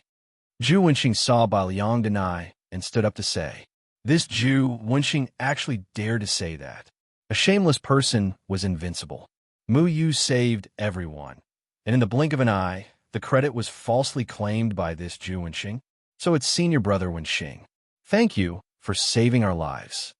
Senior brother Wenxing saved us. Senior brother Wenxing is worthy of being the disciple of spiritual master Jihua. He stood up at the critical moment. Many people complimented him. Mu Yu had already returned. He had rushed back even faster than Bao Yang. In fact, the Yumon's nest was in this forest. It was not far at all. It was only because of the formation that everyone was fooled. Mu Yu glared at Zhu Wenxing. He had run into the Yumon's nest and controlled the Bodhi tree to remove the formation and save everyone. However, this Zhu Wenxing had casually said a few words and claimed the credit for it. However, no one doubted him and they all believed him. What the hell was this? I was lucky to find that tree. If I had arrived earlier, I might have been able to save a few people's lives. It's all my fault. Zhu Wenxing shook his head regretfully, looking extremely guilty. Zhu Wenxing had always been suppressed by Bai Liang's reputation. This time, when Bai Liang denied that he had saved everyone, he suddenly realized that this was a good opportunity for his reputation to surpass Bai Liang's. Therefore, he made up a reason to claim the credit. In fact, the others in their group did not know. At that time, when the demon race attacked, everyone was trying their best to kill the enemy. No one knew whether Zhu Wenxing had done this or not. Senior brother Wenxing, you don't have to blame yourself. If you had not removed the formation, who knows what would have happened to us? Yes. Everyone comforted Zhu Wenxing. Mu Yu looked at Zhu Wenxing's pretentious appearance. He had the urge to throw his shoe at Zhu Wenxing's face. This guy could actually say such shameless words. He was unparalleled in the world. This matter was all done by Mu Yu, but he could not say it out loud. He could only grit his teeth and watch his credit being taken away by this despicable Zhu Wenxing. Humph. We estimated that every group had losses in this operation. In total, we lost 11 people. We did not assess the situation properly before entering this forest. No one saw Yumon, but so many demons took our lives. This was clearly a mistake in the decision-making. Mo Xiong did not flatter Zhu Wenxing. His own junior brother had died in front of his eyes, but he could not stop it. Other than grief in his heart, he also had doubts about this operation. If everyone had stayed together, perhaps there would not have been such a serious loss of life. Nonsense. Are you questioning the decisions of your elders? We came out this time to search for the Yumming Devil Clan. Casualties are unavoidable when fighting against the Yumming Devil Clan. Those fellow Taoists who died a worthy death. They should be recorded in history, not blamed. Zhu Wenxing looked coldly at Mo Xiong. Now that he had saved everyone, he felt that he had the responsibility to uphold the necessity of this operation. He would not allow anyone to question him. Mo Xiong sneered. Is that so? Out of so many groups, only your 2 groups didn't lose anyone. That's because your 2 groups are gold core stage cultivators. I would like to ask, you keep saying that these people fought against the Yumming Devil Clan. Who among you saw the Yumming Devil Clan? As soon as he said this, everyone began to discuss. In this operation, apart from Bai Liang and Zhu Wenxing who were in the Jindan period, the strongest in the other groups were only in the 9th layer of foundation establishment. They had all suffered different degrees of casualties. If they had not split up with 2 people in the Jindan period, the demons would not have taken the lives of these young disciples so easily. Most importantly, Mo Xiong was right. All the groups had been attacked by demons and not Yumon. No one had seen Yumon appear. We did not see Yumon, but so what? You're blaming others for your lack of skill? This operation was meant to give everyone a chance to train and prepare for the future battle against Yumon. If we can't even handle this, what's the point of talking about the future? Zhu Wenxing said. Everyone felt that Zhu Wenxing was right, But the other disciples who had lost their brothers did not agree. Most of the people who came out this time were the elites of the sect. Some were even the descendants of the sect's elders. After such a huge incident, how could they just let it go with a mere lack of skill? They had died mysteriously in this strange forest. They had come to investigate Yumon, but they had encountered demons. There was a problem with the source of their information. Qingsong School was the organizer of this operation. They could not escape responsibility for the wrong information. Qingsong School had also provided the signal, but the signal did not have the desired effect. The casualties were all from the weak sections. How could everyone not complain? In fact, if not for Qingsong School's request, why would the small sects come to this place? Forget it, Brother Wenxing. We did not consider this matter thoroughly. We cannot shirk this responsibility. This time, everyone only saw demons. Did you not see Yumon? Baliang asked. We saw Yumon. Hao Yingjuan's group stood to the side in silence. Their group had not been attacked except for the first night. They had seen the signal, but Qingyan had asked them to retreat instead of helping the others. This made them feel very guilty. However, everyone knew that Qingyan was right to ask them to retreat. Otherwise, they would have been trapped in the forest and might have been in danger. Did your group see it? Zhu Wenxing's gaze swept across Fatty. His gaze was a bit strange. Fatty did not show any fear and looked back at him. Everyone in the other groups was injured. Why is it that only your group is unharmed? Zhu Wenxing asked suspiciously. What do you mean? Is it because you want everyone to be injured? Hao Yingjun was a disciple of the Wuwen sect. The Wuwen sect was second only to the Jiuhua school. Although the Wuwen sect and the Jiuhua school were harmonious on the surface, they were secretly competing with each other. Zhu Wenxing's words angered many people who lost their fellow disciples. Zhu Wenxing's group was the least injured. Bai Liang's group was not injured at all. However, he did not doubt Bai Liang. You've gone too far with your words. Their group's senior brother Qingyan rushed over to save us. With his aura's core stage cultivation, he managed to kill the demon. Otherwise, we would have been in deep trouble. Mo Xiong also did not like Zhu Wenxing's attitude. If the other party was not a Jindan period cultivator, he would have already beaten Zhu Wenxing up.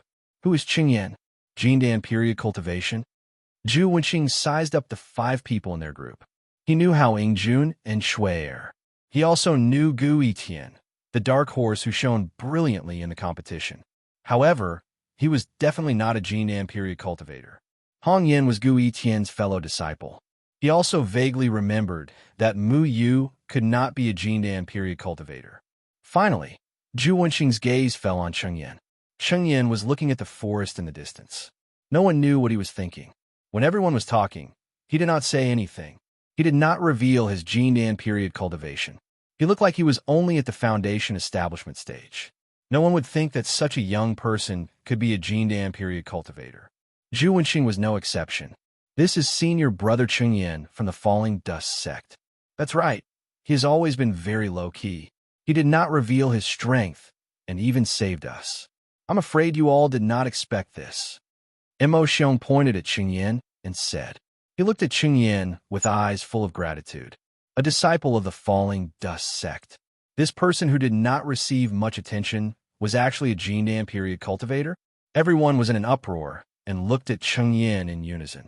Even Bai Liang was slightly moved. Qingyan was probably only in his early 20s, but he was already a Jindan period cultivator. How is this possible? The Falling Dust sect having a short-lived Mu Yu was already inconceivable to many people. Who would have thought that they had an even more terrifying senior brother? Was the Falling Dust sect really that simple? Senior brother, we should go back. Mu Yu reminded. This was the end of this operation. Any measures that came after would be decided by the Qingsong School, Jiuhua School, and other large sections. It had nothing to do with them. They just wanted to return to Falling Dust Mountain as soon as possible. Everyone, let's quickly report this matter to our sects. Let the elders of our sects make the decision. At the same time, let's bury those who died and take care of their funerals. Chengyan patted Mu Yu on the shoulder. Brother Qingyan is right. This time, Brother Qingyan went to great lengths to save us. I'm sure you know a lot about this matter. Why don't you tell us so that we can be prepared? Baoyang walked out and cupped his hands. Qingyan also cupped his hands. His gaze met Qing Mei's behind Baoyang. At that moment, his heart was once again in turmoil. However, the words Jianing and Chun Feng kept circling around his mind. He did not dare to relax for even a moment. He just wanted to end this matter as soon as possible and return to Falling Dust Mountain. However, the woman in his heart was still waiting for him to explain. He could not explain, nor did he know how to explain. He quickly averted his gaze and said, "You already know what I know. There's nothing to hide." Qing Mei looked at Chengyan. Her heart could not calm down. She already knew that Chengyan was deliberately avoiding her. She still did not understand. The two of them had always been on good terms. What did she do wrong?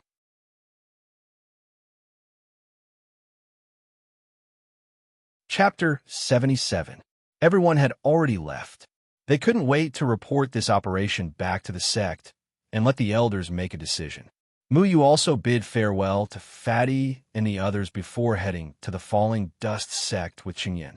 You were the one who removed the formation and saved everyone, right? Qingyan looked at the clouds in the sky. It was already dusk, and the clouds were burning red. Muyu nodded. I didn't think that Zhu Wenxing would be so shameless as to say that he did it. Zhu Wenxing attributed all the credit to himself. But Muyu, who had really done this, was forced to suffer in silence, unable to speak of her bitterness. Chengyan laughed. It's a pity that you can't say it. That guy got lucky. Master told us to keep a low profile when we came out. I'm afraid you did it this time, but I didn't.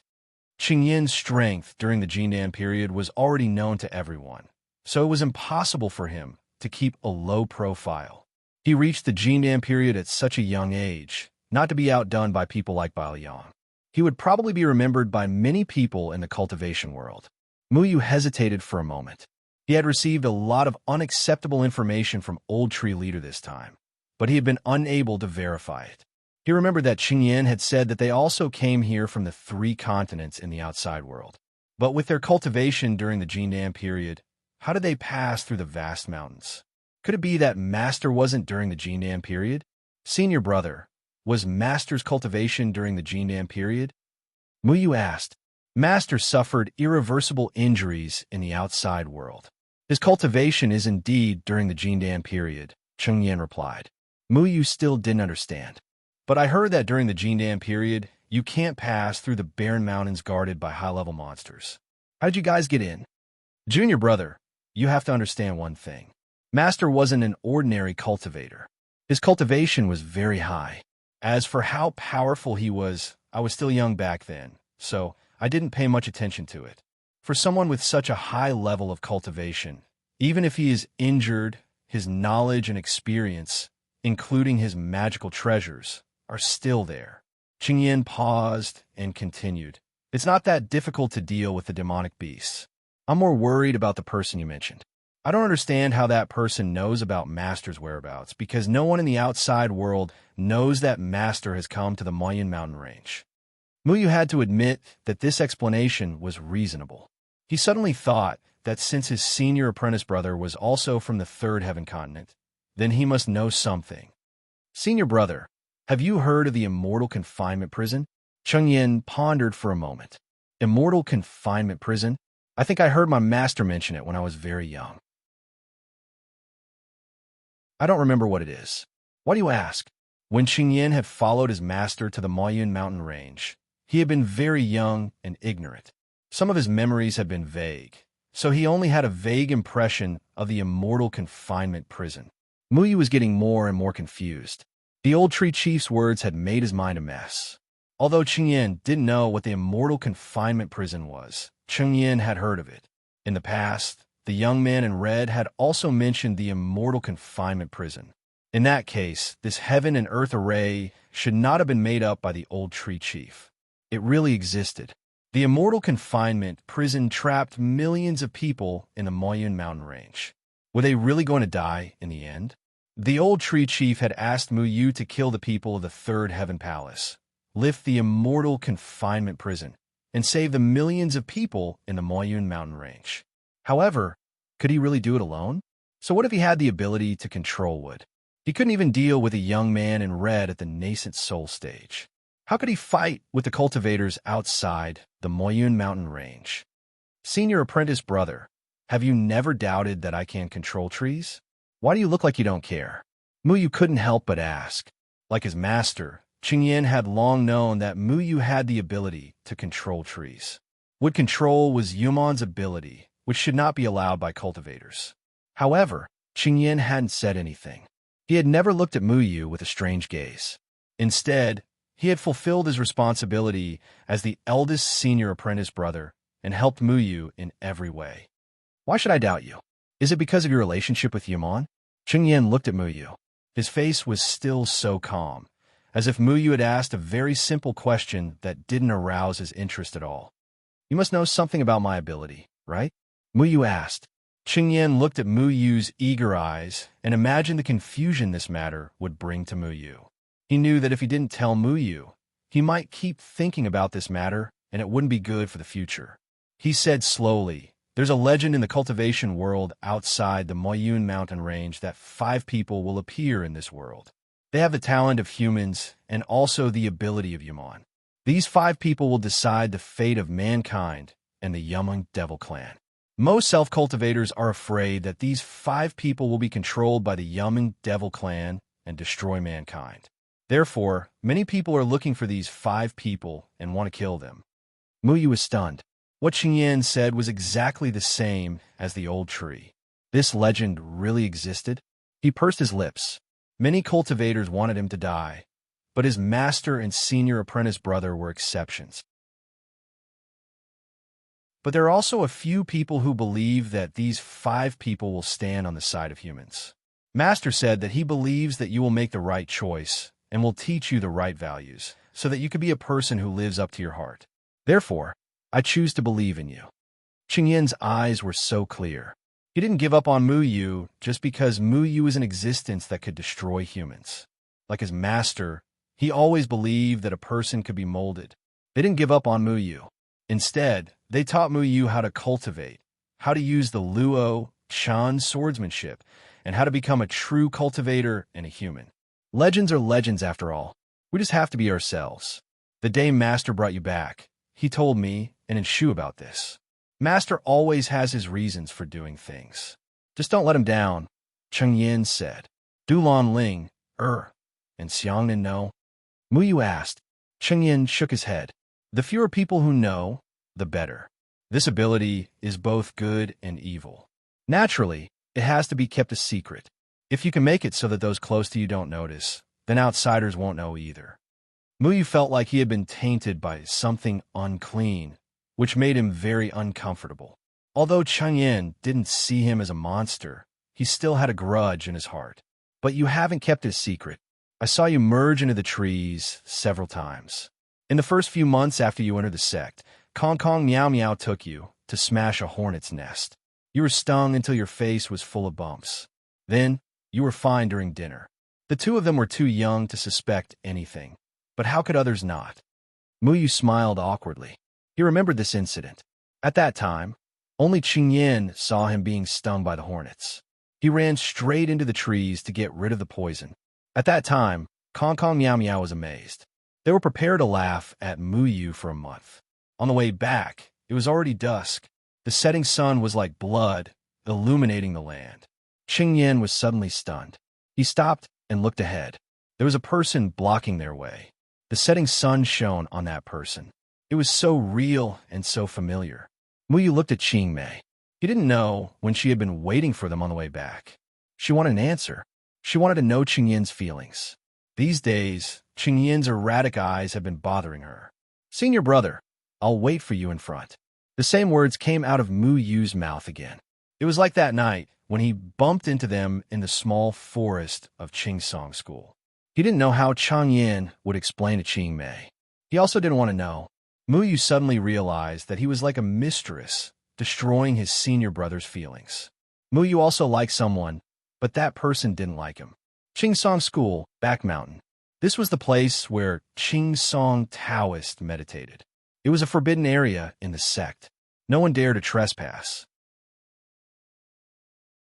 Song Taoist stretched his muscles and bones, feeling the majestic spiritual power in his body. He looked up to the sky and roared. The violent spiritual power rushed into the sky, shattering the fiery red remnant clouds. The white light was so dazzling in the setting sun. Everyone in Song School looked at the back mountain in horror. The terrifying fluctuation of spiritual power made every disciple of Song School palpitate. Everyone looked at each other in confusion. Master has broken through to the nascent soul stage. Master has really broken through to the nascent soul stage. An elder of the Jindan period was so excited that he knelt down in the direction of the back mountain. After the shock, all the disciples were ecstatic. They knelt down and prayed to the back mountain. For a moment, the whole Song School was jubilant. For so many years, no one in Mayan Mountain had broken through to the nascent soul stage. However, Song Taoist had made history. That's right. Their highly respected master had made history and became the first person to step into the nascent soul stage. Their master had become an immortal. Song School was a big sect. In the past, Song Taoist cultivation was only in the Jindan period. The masters of other sects, such as Immortal Jiahua of Jiahua School, were actually not much worse than the Song Taoist. Therefore, many things in the cultivation world were agreed upon by Immortal Jiahua and the Song Taoist. Now that the Song Taoist had stepped into the nascent soul stage, he was really the only one in the cultivation world. Immortal Jiahua no longer had any right to speak in front of the Song Taoist. They could only tremble. All the masters had to kneel down and salute the Song Taoist when they met him. This was absolute strength. The disciples of Song School cheered, but no one dared to go to the back of the mountain. They all knelt down and waited for the master to come out and announce the good news in person. However, none of the Pine Tree Sect disciples expected that their high and mighty sect master, Taoist Pine Tree, who had already stepped into the nascent soul stage and was a godlike existence in the Mayan Mountain Range, was currently kneeling respectfully in front of a red-clothed young man. His expression was so respectful and submissive, which usually only appeared on the faces of servants. If the disciples of Song School saw this scene, they would definitely find it hard to accept. Their noble master, a nascent soul venerable, was kneeling down to a young man in red. "Thank you, Master, for helping me break through to the nascent soul stage," Song Taoist said respectfully. He was not dissatisfied with kneeling down to someone. He could not feel dissatisfied. The effect of the slave pill was extremely terrible. Once taken, one could not resist for the rest of their life. After stepping into the nascent soul stage, he finally understood why he had never been able to break through to the nascent soul stage before.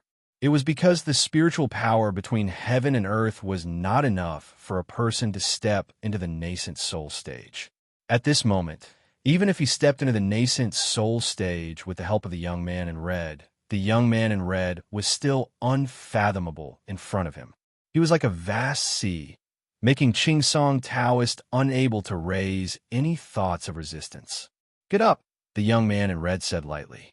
Song Taoist stood up and stood respectfully to the side with his hands hanging down, like an old servant waiting for his master's orders. At first, he could not bear to be a servant of someone else despite his status as the head of the sect. But when he knew the identity of the young man in red, he realized that the so-called master of Song School was just like an ant outside the Mayan Mountain Range. He followed such a person and broke through to the nascent soul stage. It was a good fortune, even if the price of this good fortune was very high. In a Mayan Mountain Range, with the conditions of the immortal confinement prison, you can never reach the nascent soul stage in your lifetime.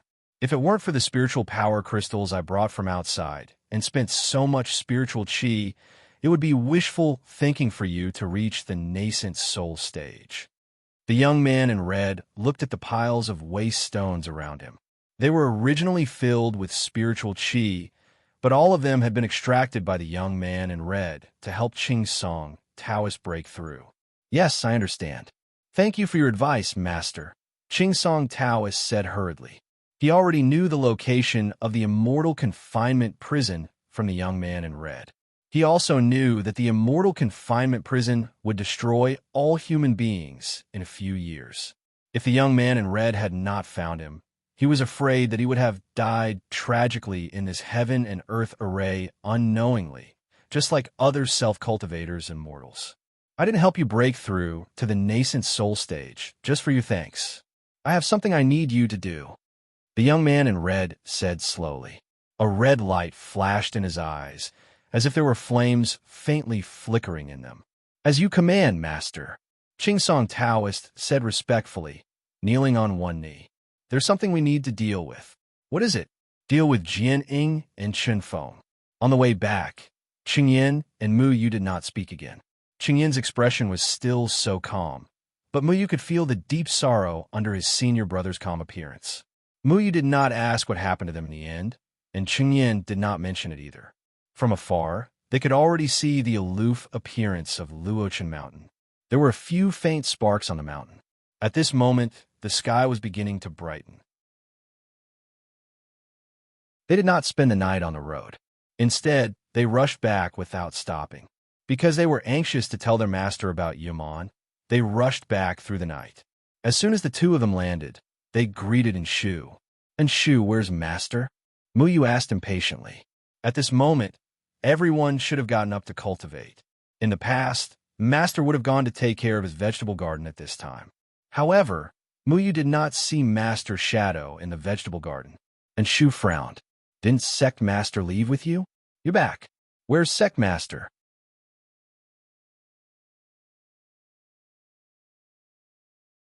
Chapter 78.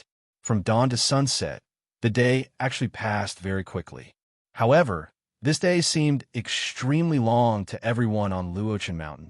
They truly experienced what it meant to have a day pass like a year. It was close to dusk, but there was no smoke on Luochen Mountain. Nobody was cultivating. They were sitting on a big rock halfway up the Luochen Mountain, staring at the sky in a daze. Everybody was hoping that the familiar figure would appear in the sky, and then Kong Kong and Meow Meow would jump on his shoulder, grab his beard, and complain. The others couldn't wait to eat the food he cooked. However, no figure appeared in the sky except for birds. They stared blankly for an entire day. There was no wind halfway up the mountain, and the atmosphere was somewhat depressing. I'll go out and look for him. Mu Yu could not sit still any longer. He jumped down from the rock with an anxious look on his face. You're not allowed to go. Lan Ling, or pull Mu Yu back. Wait until eldest senior brother and Enshu come back.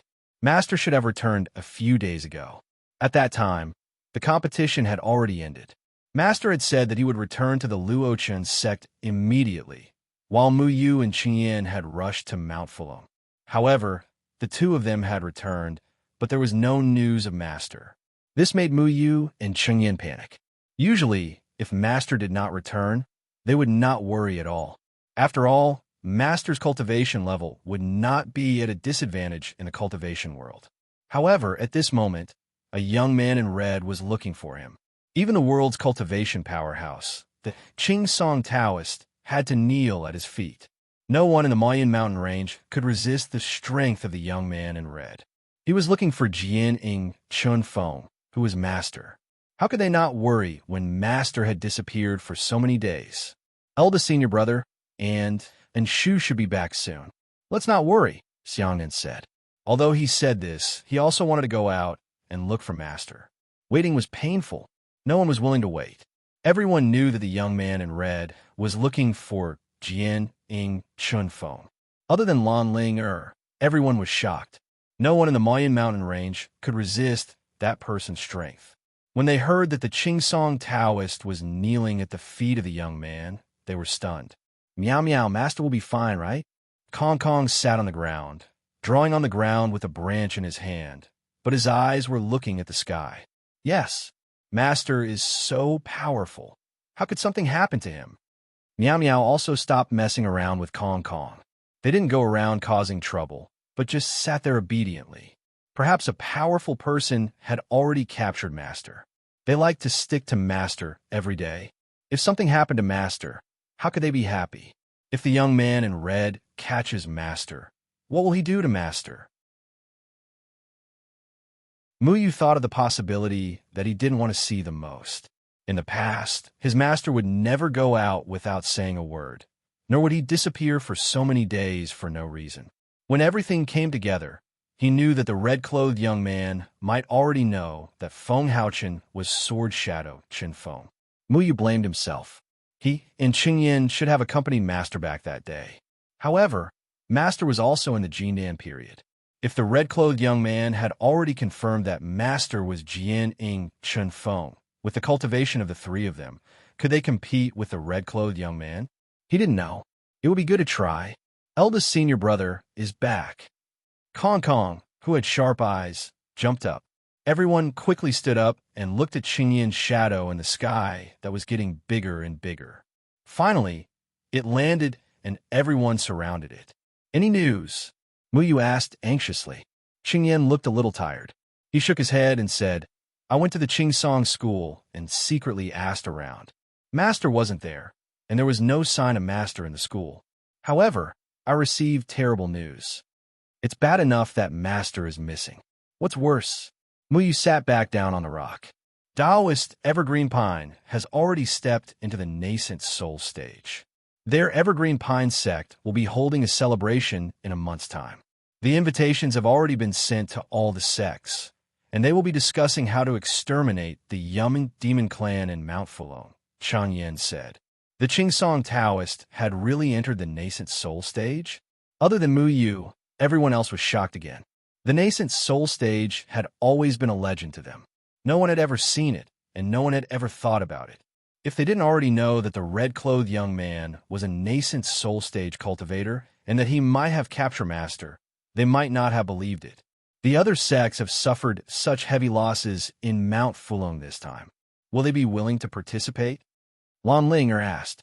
Since it's a request from a nascent soul stage cultivator, they have to participate even if they don't want to. Every sect leader has to be cautious in front of the Qingsong Taoist. In the past, they only had to be polite and courteous. After all, everyone was in the Jinan period. Now, I'm afraid that the Qingsong Taoist could make all the sect leaders kneel. Who would dare to complain? Muyu said in a low voice. The Qingsong Taoist wasn't scary. What was scary was the red-clothed young man behind the Qingsong Taoist. What was the red-clothed young man's purpose in helping the Qingsong Taoist break through to the nascent soul stage?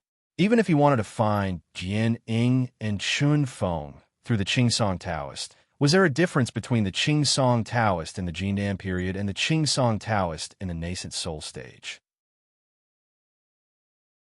This was the question that Muyu had been thinking about. It was also the question that puzzled him the most. Old Tree Leader told him that the spiritual power in the immortal confinement prison was scattered. It wasn't enough for a Jindan period cultivator to break through to the nascent soul stage.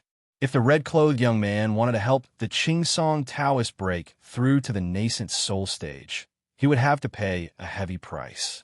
Was the price really worth it? What about our sect? Should we participate? Xiangnan asked. The celebration ceremony was in a month. The Qingsong Taoist wanted everyone in the world to worship him as a god. Did they dare to not participate? Let's wait for a shoe to come back before making a decision.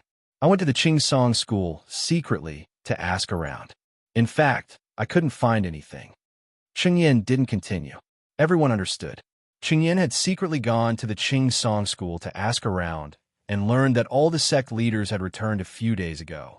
However, if the red-clothed young man did something secretly, how could they find out? Perhaps their master was in a dungeon in the Qingsong school at this moment. The Qingsong school was so big, and there were 2 nascent soul stage cultivators guarding it. How could they find their master? I'm going to cultivate. Muyu suddenly stood up and flew up the mountain without looking back. Everyone looked at Muyu, who had suddenly left, in astonishment. Then they sighed heavily. If their master was in the Pine Tree sect, with their current strength, would they be able to break into the Pine Tree sect to save her? The enemy was like a huge wave in the vast sea.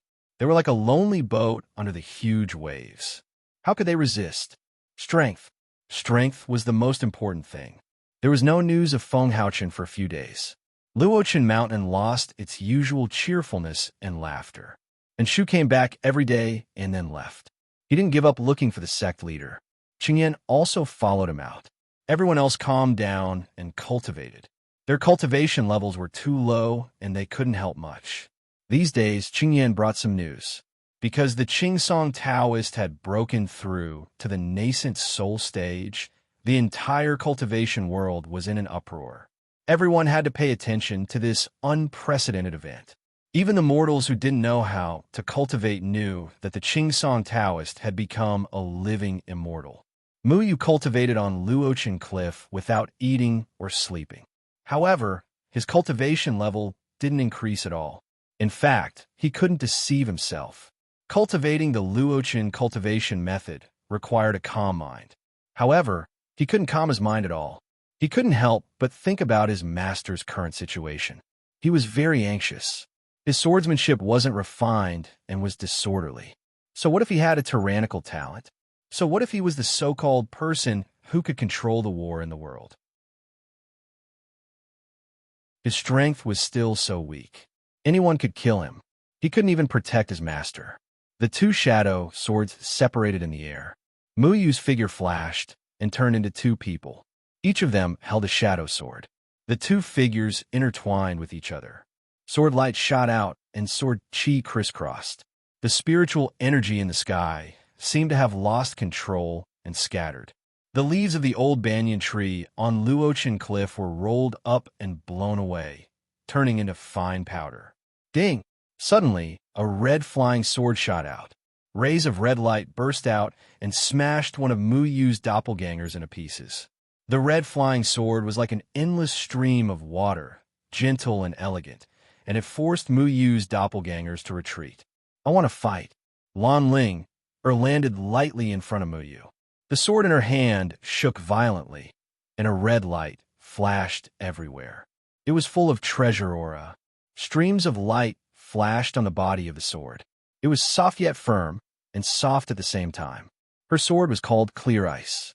This name was supposed to be a cold and elegant sword, but in Lan Ling hand, it was like a flame. Muyu didn't say anything. The blue shadow had already turned into sword shadows that filled the sky and rushed towards Lan Ling. Falling shadow, disillusionment. Lan Ling's clear ice sword shadow soared into the sky. Sword chi bloomed like a fire lotus.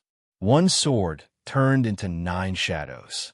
Violent spiritual energy ripples shook the air and shattered the sword shadows that filled the sky. Muyu's body turned, and the sword in his hand was already stabbing towards Lan Ling. Lan Ling tilted her body, and the tip of her sword turned slightly. The flowing light dispersed and dissolved Muyu's endless sword momentum. Her sword chi was both firm and soft. Sometimes it was like cold metal, sharp and domineering. Sometimes it was like cotton, making others unable to use their full strength. Master said that different people would have different sword momentum in the 9 forms of falling dust. How your heart is, your sword will be. Looking at Lan Ling's furrowed brows, Muyu suddenly understood that in this mountain, he wasn't the only one who was troubled by his thoughts. Everyone was concerned about Master's safety. If everyone fell into impetuosity, then who could make the most correct judgment? Master said that immortal cultivation was about the heart. The falling dust sword technique was about calming the heart. Muyu took a deep breath. His heart slowly calmed down, and his shadow no longer trembled. One person, one sword, one heart. Sometimes the complicated sword moves could be very simple. A faint blue light gradually spread over the sword body. It was like a plant full of vitality, with a trace of majestic aura. The sword chi was monstrous and awe-inspiring. The flying sword in Lan Ling's hand intertwined into a red light in front of her chest. The red light wrapped around her and blocked Muyu's sword shadow. However, Muyu's sword shadow was like a grassland brushed by the spring breeze. Vitality came one after another, shattering Lan Ling's red light. Layers of sword shadows fell towards Lan Ling. Lan Ling's footsteps were graceful. She had already risen from the ground. Mu Yu's sword shadow exploded on the ground. Smoke and dust filled the sky, and gravel jumped. The two of them pulled apart and then rushed at each other. Spiritual power exploded with the two of them as the center sweeping out. The sound of air whistled incessantly on falling dust cliff. The smoke and dust dispersed. Lan Ling, Er's right arm was slightly bent. The sword in her hand was only an inch away from piercing Mu Yu's chest. Mu Yu's sword was on Lan Ling Er's neck. I'm really worried about Master. Lan Ling Er suddenly threw away the clear-eye sword and threw herself into Mu Yu's arms. She couldn't stop her tears. They poured out and soaked Mu Yu's clothes. The shadow in Mu Yu's hand had disappeared. He hugged Lan Ling Er tightly. His beloved girl was crying in his arms, but he couldn't do anything. He also wanted to cry, but he knew he couldn't. There was always someone who needed to be strong.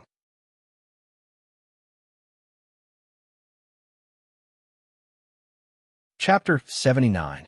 Feng Haochen had been missing for more than a month, but the Qing Song School's invitation had already arrived at Luochen Mountain. Today was the Qing Song Taoist ceremony to celebrate his nascent soul true body. Cheng Yin went to Qing Song School alone, while the others stayed at Luochen's sect. Since their master wasn't there, they didn't dare to disobey Shu. However, Mu Yu wasn't a law-abiding person. After Cheng Yin left, Mu Yu sneaked out while Shu wasn't paying attention. He also wanted to make a trip to Qing Song School. He was familiar with the layout of Qing Song School, so he might be able to find his master's whereabouts in secret. In the past month, his cultivation level had finally reached the 5th layer of foundation establishment. Although it was extremely fast, he didn't have any chance to be happy when compared to his enemy's strength. Cheng Yin's cultivation level was during the Jinan period, so his speed was relatively fast. On the other hand, Mu Yu took a lot of time. By the time Mu Yu arrived at Qing Song School, the ceremony had already begun. Mu Yu quietly groped among the trees. He stood on the tallest tree and looked at the square of Qing Song School. Qing Song School had specially built a magnificent high platform with dragons and phoenixes carved on it. It was very majestic. On the high platform were the 4 chief elders of Qing Song School from the Jinan period. They stood at the 4 corners of the high platform. Each elder was very old and had white hair. Dressed in white Taoist robes that fluttered in the wind, they looked like immortals. They stood on the high platform in high spirits and looked at the people below with solemn expressions. These 4 elders were the most powerful people in Qing Song School. Their cultivation levels were at the 8th layer of Golden Core, and they weren't inferior to the heads of other small sections. They were very old and had a very high seniority. 2 of them were even the martial uncles of the Qing Song Taoist, Qing Yuan and Qing Yu. Qing Yuan and Qing Yu were originally elders of the Green Tiger sect. The Qing Song Taoist had joined the Green Tiger sect when he was young. It was said that the reason why the Pine Tree Taoist left the Green Tiger sect was because the Pine Tree Taoist master had passed the position of the sect leader to his son, who had mediocre talent and was not willing to give it to the Pine Tree Taoist. The Qing Song Taoist couldn't see any hope for the Green Tiger sect. In addition, the new head was jealous of his talent and persecuted him. Therefore, Taoist left the Green Tiger sect and founded the Qing Song School of his own accord. When the Green Pine Taoist left the sect and established his own sect, these 2 elders were ostracized by the new sect master, so they chose to join the Green Pine Taoist and became one of the head elders of the Green Pine sect. Under the incompetent leadership of the new head, the Green Tiger sect finally destroyed the foundation of their ancestors. In the end, they asked the Qing Song Taoist for help. The Green Tiger sect was merged into the Qing Song School. The Green Tiger sect no longer existed in the cultivation world. The other 2 were also famous figures in the cultivation world. Both of them were individual cultivators. Their names were Guanchong and Ji Shi. They once dominated a region because of their powerful cultivation. They caused trouble everywhere and gave all the sects a headache. Unexpectedly, they were defeated by the Qing Song Taoist and later became the chief elders of the Qing Song School. The 4 of them usually cultivated in the back mountain of the Qing Song School and didn't get involved in the outside world. Unexpectedly, They all appeared on the high platform together today. People couldn't help but raise their eyebrows. Below the platform were people from other sects who came to congratulate them.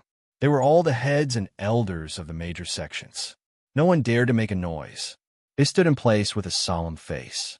What was the legendary nascent soul stage Qing Song Taoist like? This was the question on everyone's mind. Everyone wanted to see the spirit of the Qing Song Taoist and the spirit of the nascent soul stage venerable. The rest of the people were the disciples of the Qing Song school, led by Bai Liang. Everyone couldn't hide the pride on their faces. How could they, the disciples and grand disciples, not be happy when their founding master became an existence admired by tens of thousands of people? Xiao was also standing in the crowd. Since he was defeated by Mu Yu, he had been very unwilling to accept it. However, he didn't feel depressed at the moment. After all, he was the disciple of the Qing Song Taoist. Today was the day of his master's celebration. No matter what, he had to raise his spirits. The Qing Song Taoist stood at the peak of cultivation in the Moyun mountain range. In the past, he was only on an equal footing with the other heads. There was no distinction of seniority. However, now the Qing Song Taoist had stepped into a higher realm. His status was not what it used to be. It was not an exaggeration to say that he could cover the sky with one hand. Everyone was speculating. Now that the Qing Song Taoist had become a one-in-a-million existence in the Moyun mountain range, what would the status of the other sects be? Perhaps the cultivation world was going to change.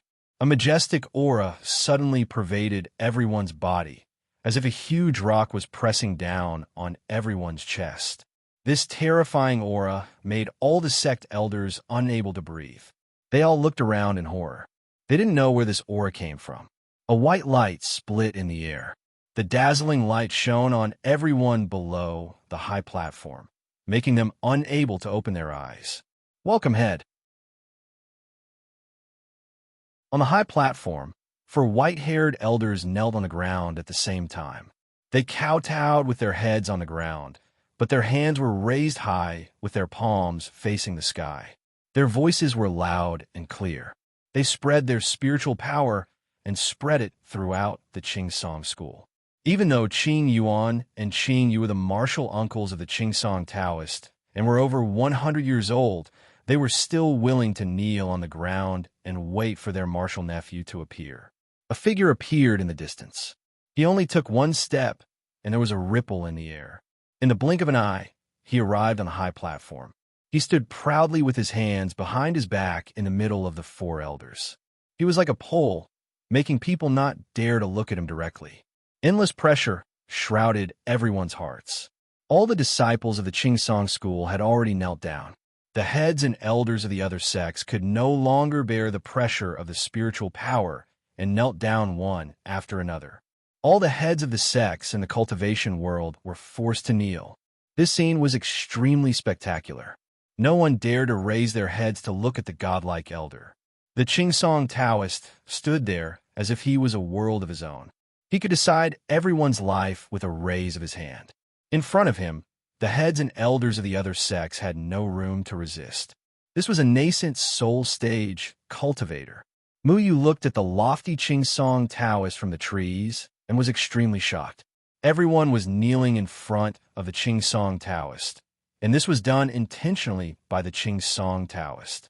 Was the Qing Song Taoist planning to reshuffle the cards in the cultivation world? Get up. The Qing Song Taoist waved his sleeves like a supreme emperor. His voice was not loud, but it clearly reached everyone's ears and made people's hearts palpitate. Only then did the heads and elders of the other sects dare to stand up. They found that their backs were already soaked with sweat, and their foreheads were also covered in beads of sweat. All the heads of the sects had knelt down. Was the Qing Song school really the only cultivation world left in the Moyun mountain range? The Qing Song Taoist glanced at everyone and said slowly, "Two heads of the sects didn't show up. Are you not giving me face? My master has been in seclusion for many days. Please forgive us, Senior Qing Song." Qing Yin cupped his fists.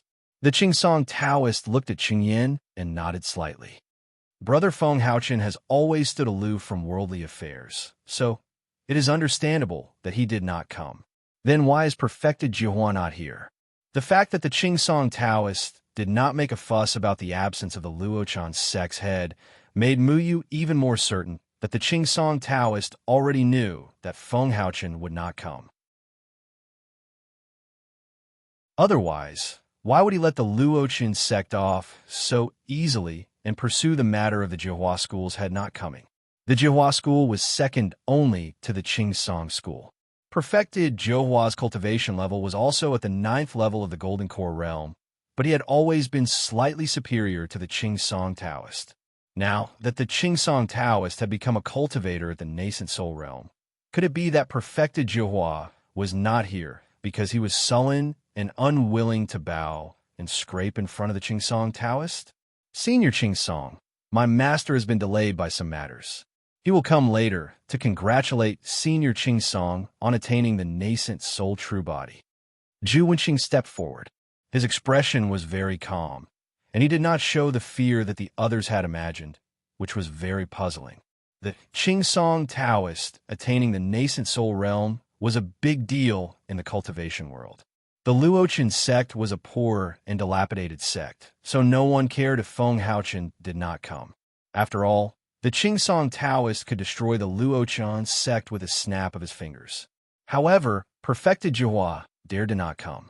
This showed that he did not care about the Qingsong Taoist at all.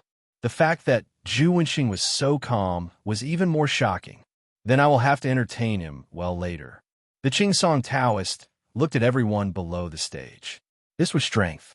In the face of great strength, everyone had to kneel at his feet. The corner of his mouth twitched slightly. Although he was extremely glorious today and received the worship of tens of thousands of people, he was secretly just a servant and a puppet of the red-robed young man. However, the red-robed young man did not want the outside world to know of his existence, so all the honor and glory was given to the Qingsong Taoist. Obtaining the strength that I have always dreamed of and becoming the supreme existence in the Maoyun mountain range. Isn't this what I have been pursuing all my life? The Qingsong Taoist had already accepted his identity as the red-robed young man's servant. So what if he had to grovel in front of that person? If he wanted to obtain it, he had to pay the price. He could still call the wind and summon the rain in the cultivation world. Sectmaster, I have something to report. Qing Yu stepped forward respectfully and knelt on one knee. The Qingsong Taoist glanced at Qing Yu indifferently and said slowly, "The four of you don't have to be so formal. The four of you are my seniors. Back then, you followed me and established the Qingsong school. Your contributions cannot go unnoticed. Now that I have attained the nascent soul realm, I will naturally help you break through your current shackles and advance your cultivation to the next level. This will also allow you to better serve the Qingsong school. Qing Yu, you're still my martial uncle, so you don't have to be so formal. If you have something to say, just say it." "Yes, thank you for your kindness, Sectmaster." Qing Yu was overjoyed. The four of them had been trapped in the 8th heaven of the Gold Core realm for decades. They had thought that they could only stay at this level for the rest of their lives. However, the Qingsong Taoist was no longer the same as before. Perhaps he could really help them step into the 9th heaven of the Gold Core realm. Qing Yu quickly stood up and said, "Sectmaster, now all the Sectmasters are here. Since you're a nascent soul venerable, why don't you order all the sects to belong to the Qingsong school and establish the Qingsong school? You can end the past of open and covert struggles between the sections. With your majesty, it is inevitable that you will command the world. They won't dare to disobey you." The Qingsong Taoist nodded. He had long had this ambition. Unifying the cultivation world and becoming the supreme cultivation emperor was his lifelong goal. In the past, because his strength was limited to the Jindan period, he couldn't make the other sects submit to him. Therefore, he had to discuss all the big and small matters with the other sections. Although he had the absolute right to speak, he still had to beat around the bush. Now, he was no longer the same as before. As long as he unified the cultivation world, he no longer needed other people to interfere. Every word he said was an order for the other sections. This was what he wanted. You're tuning into the Warrior Lore YouTube channel. Don't forget to subscribe and join us on this journey to catch the most captivating stories.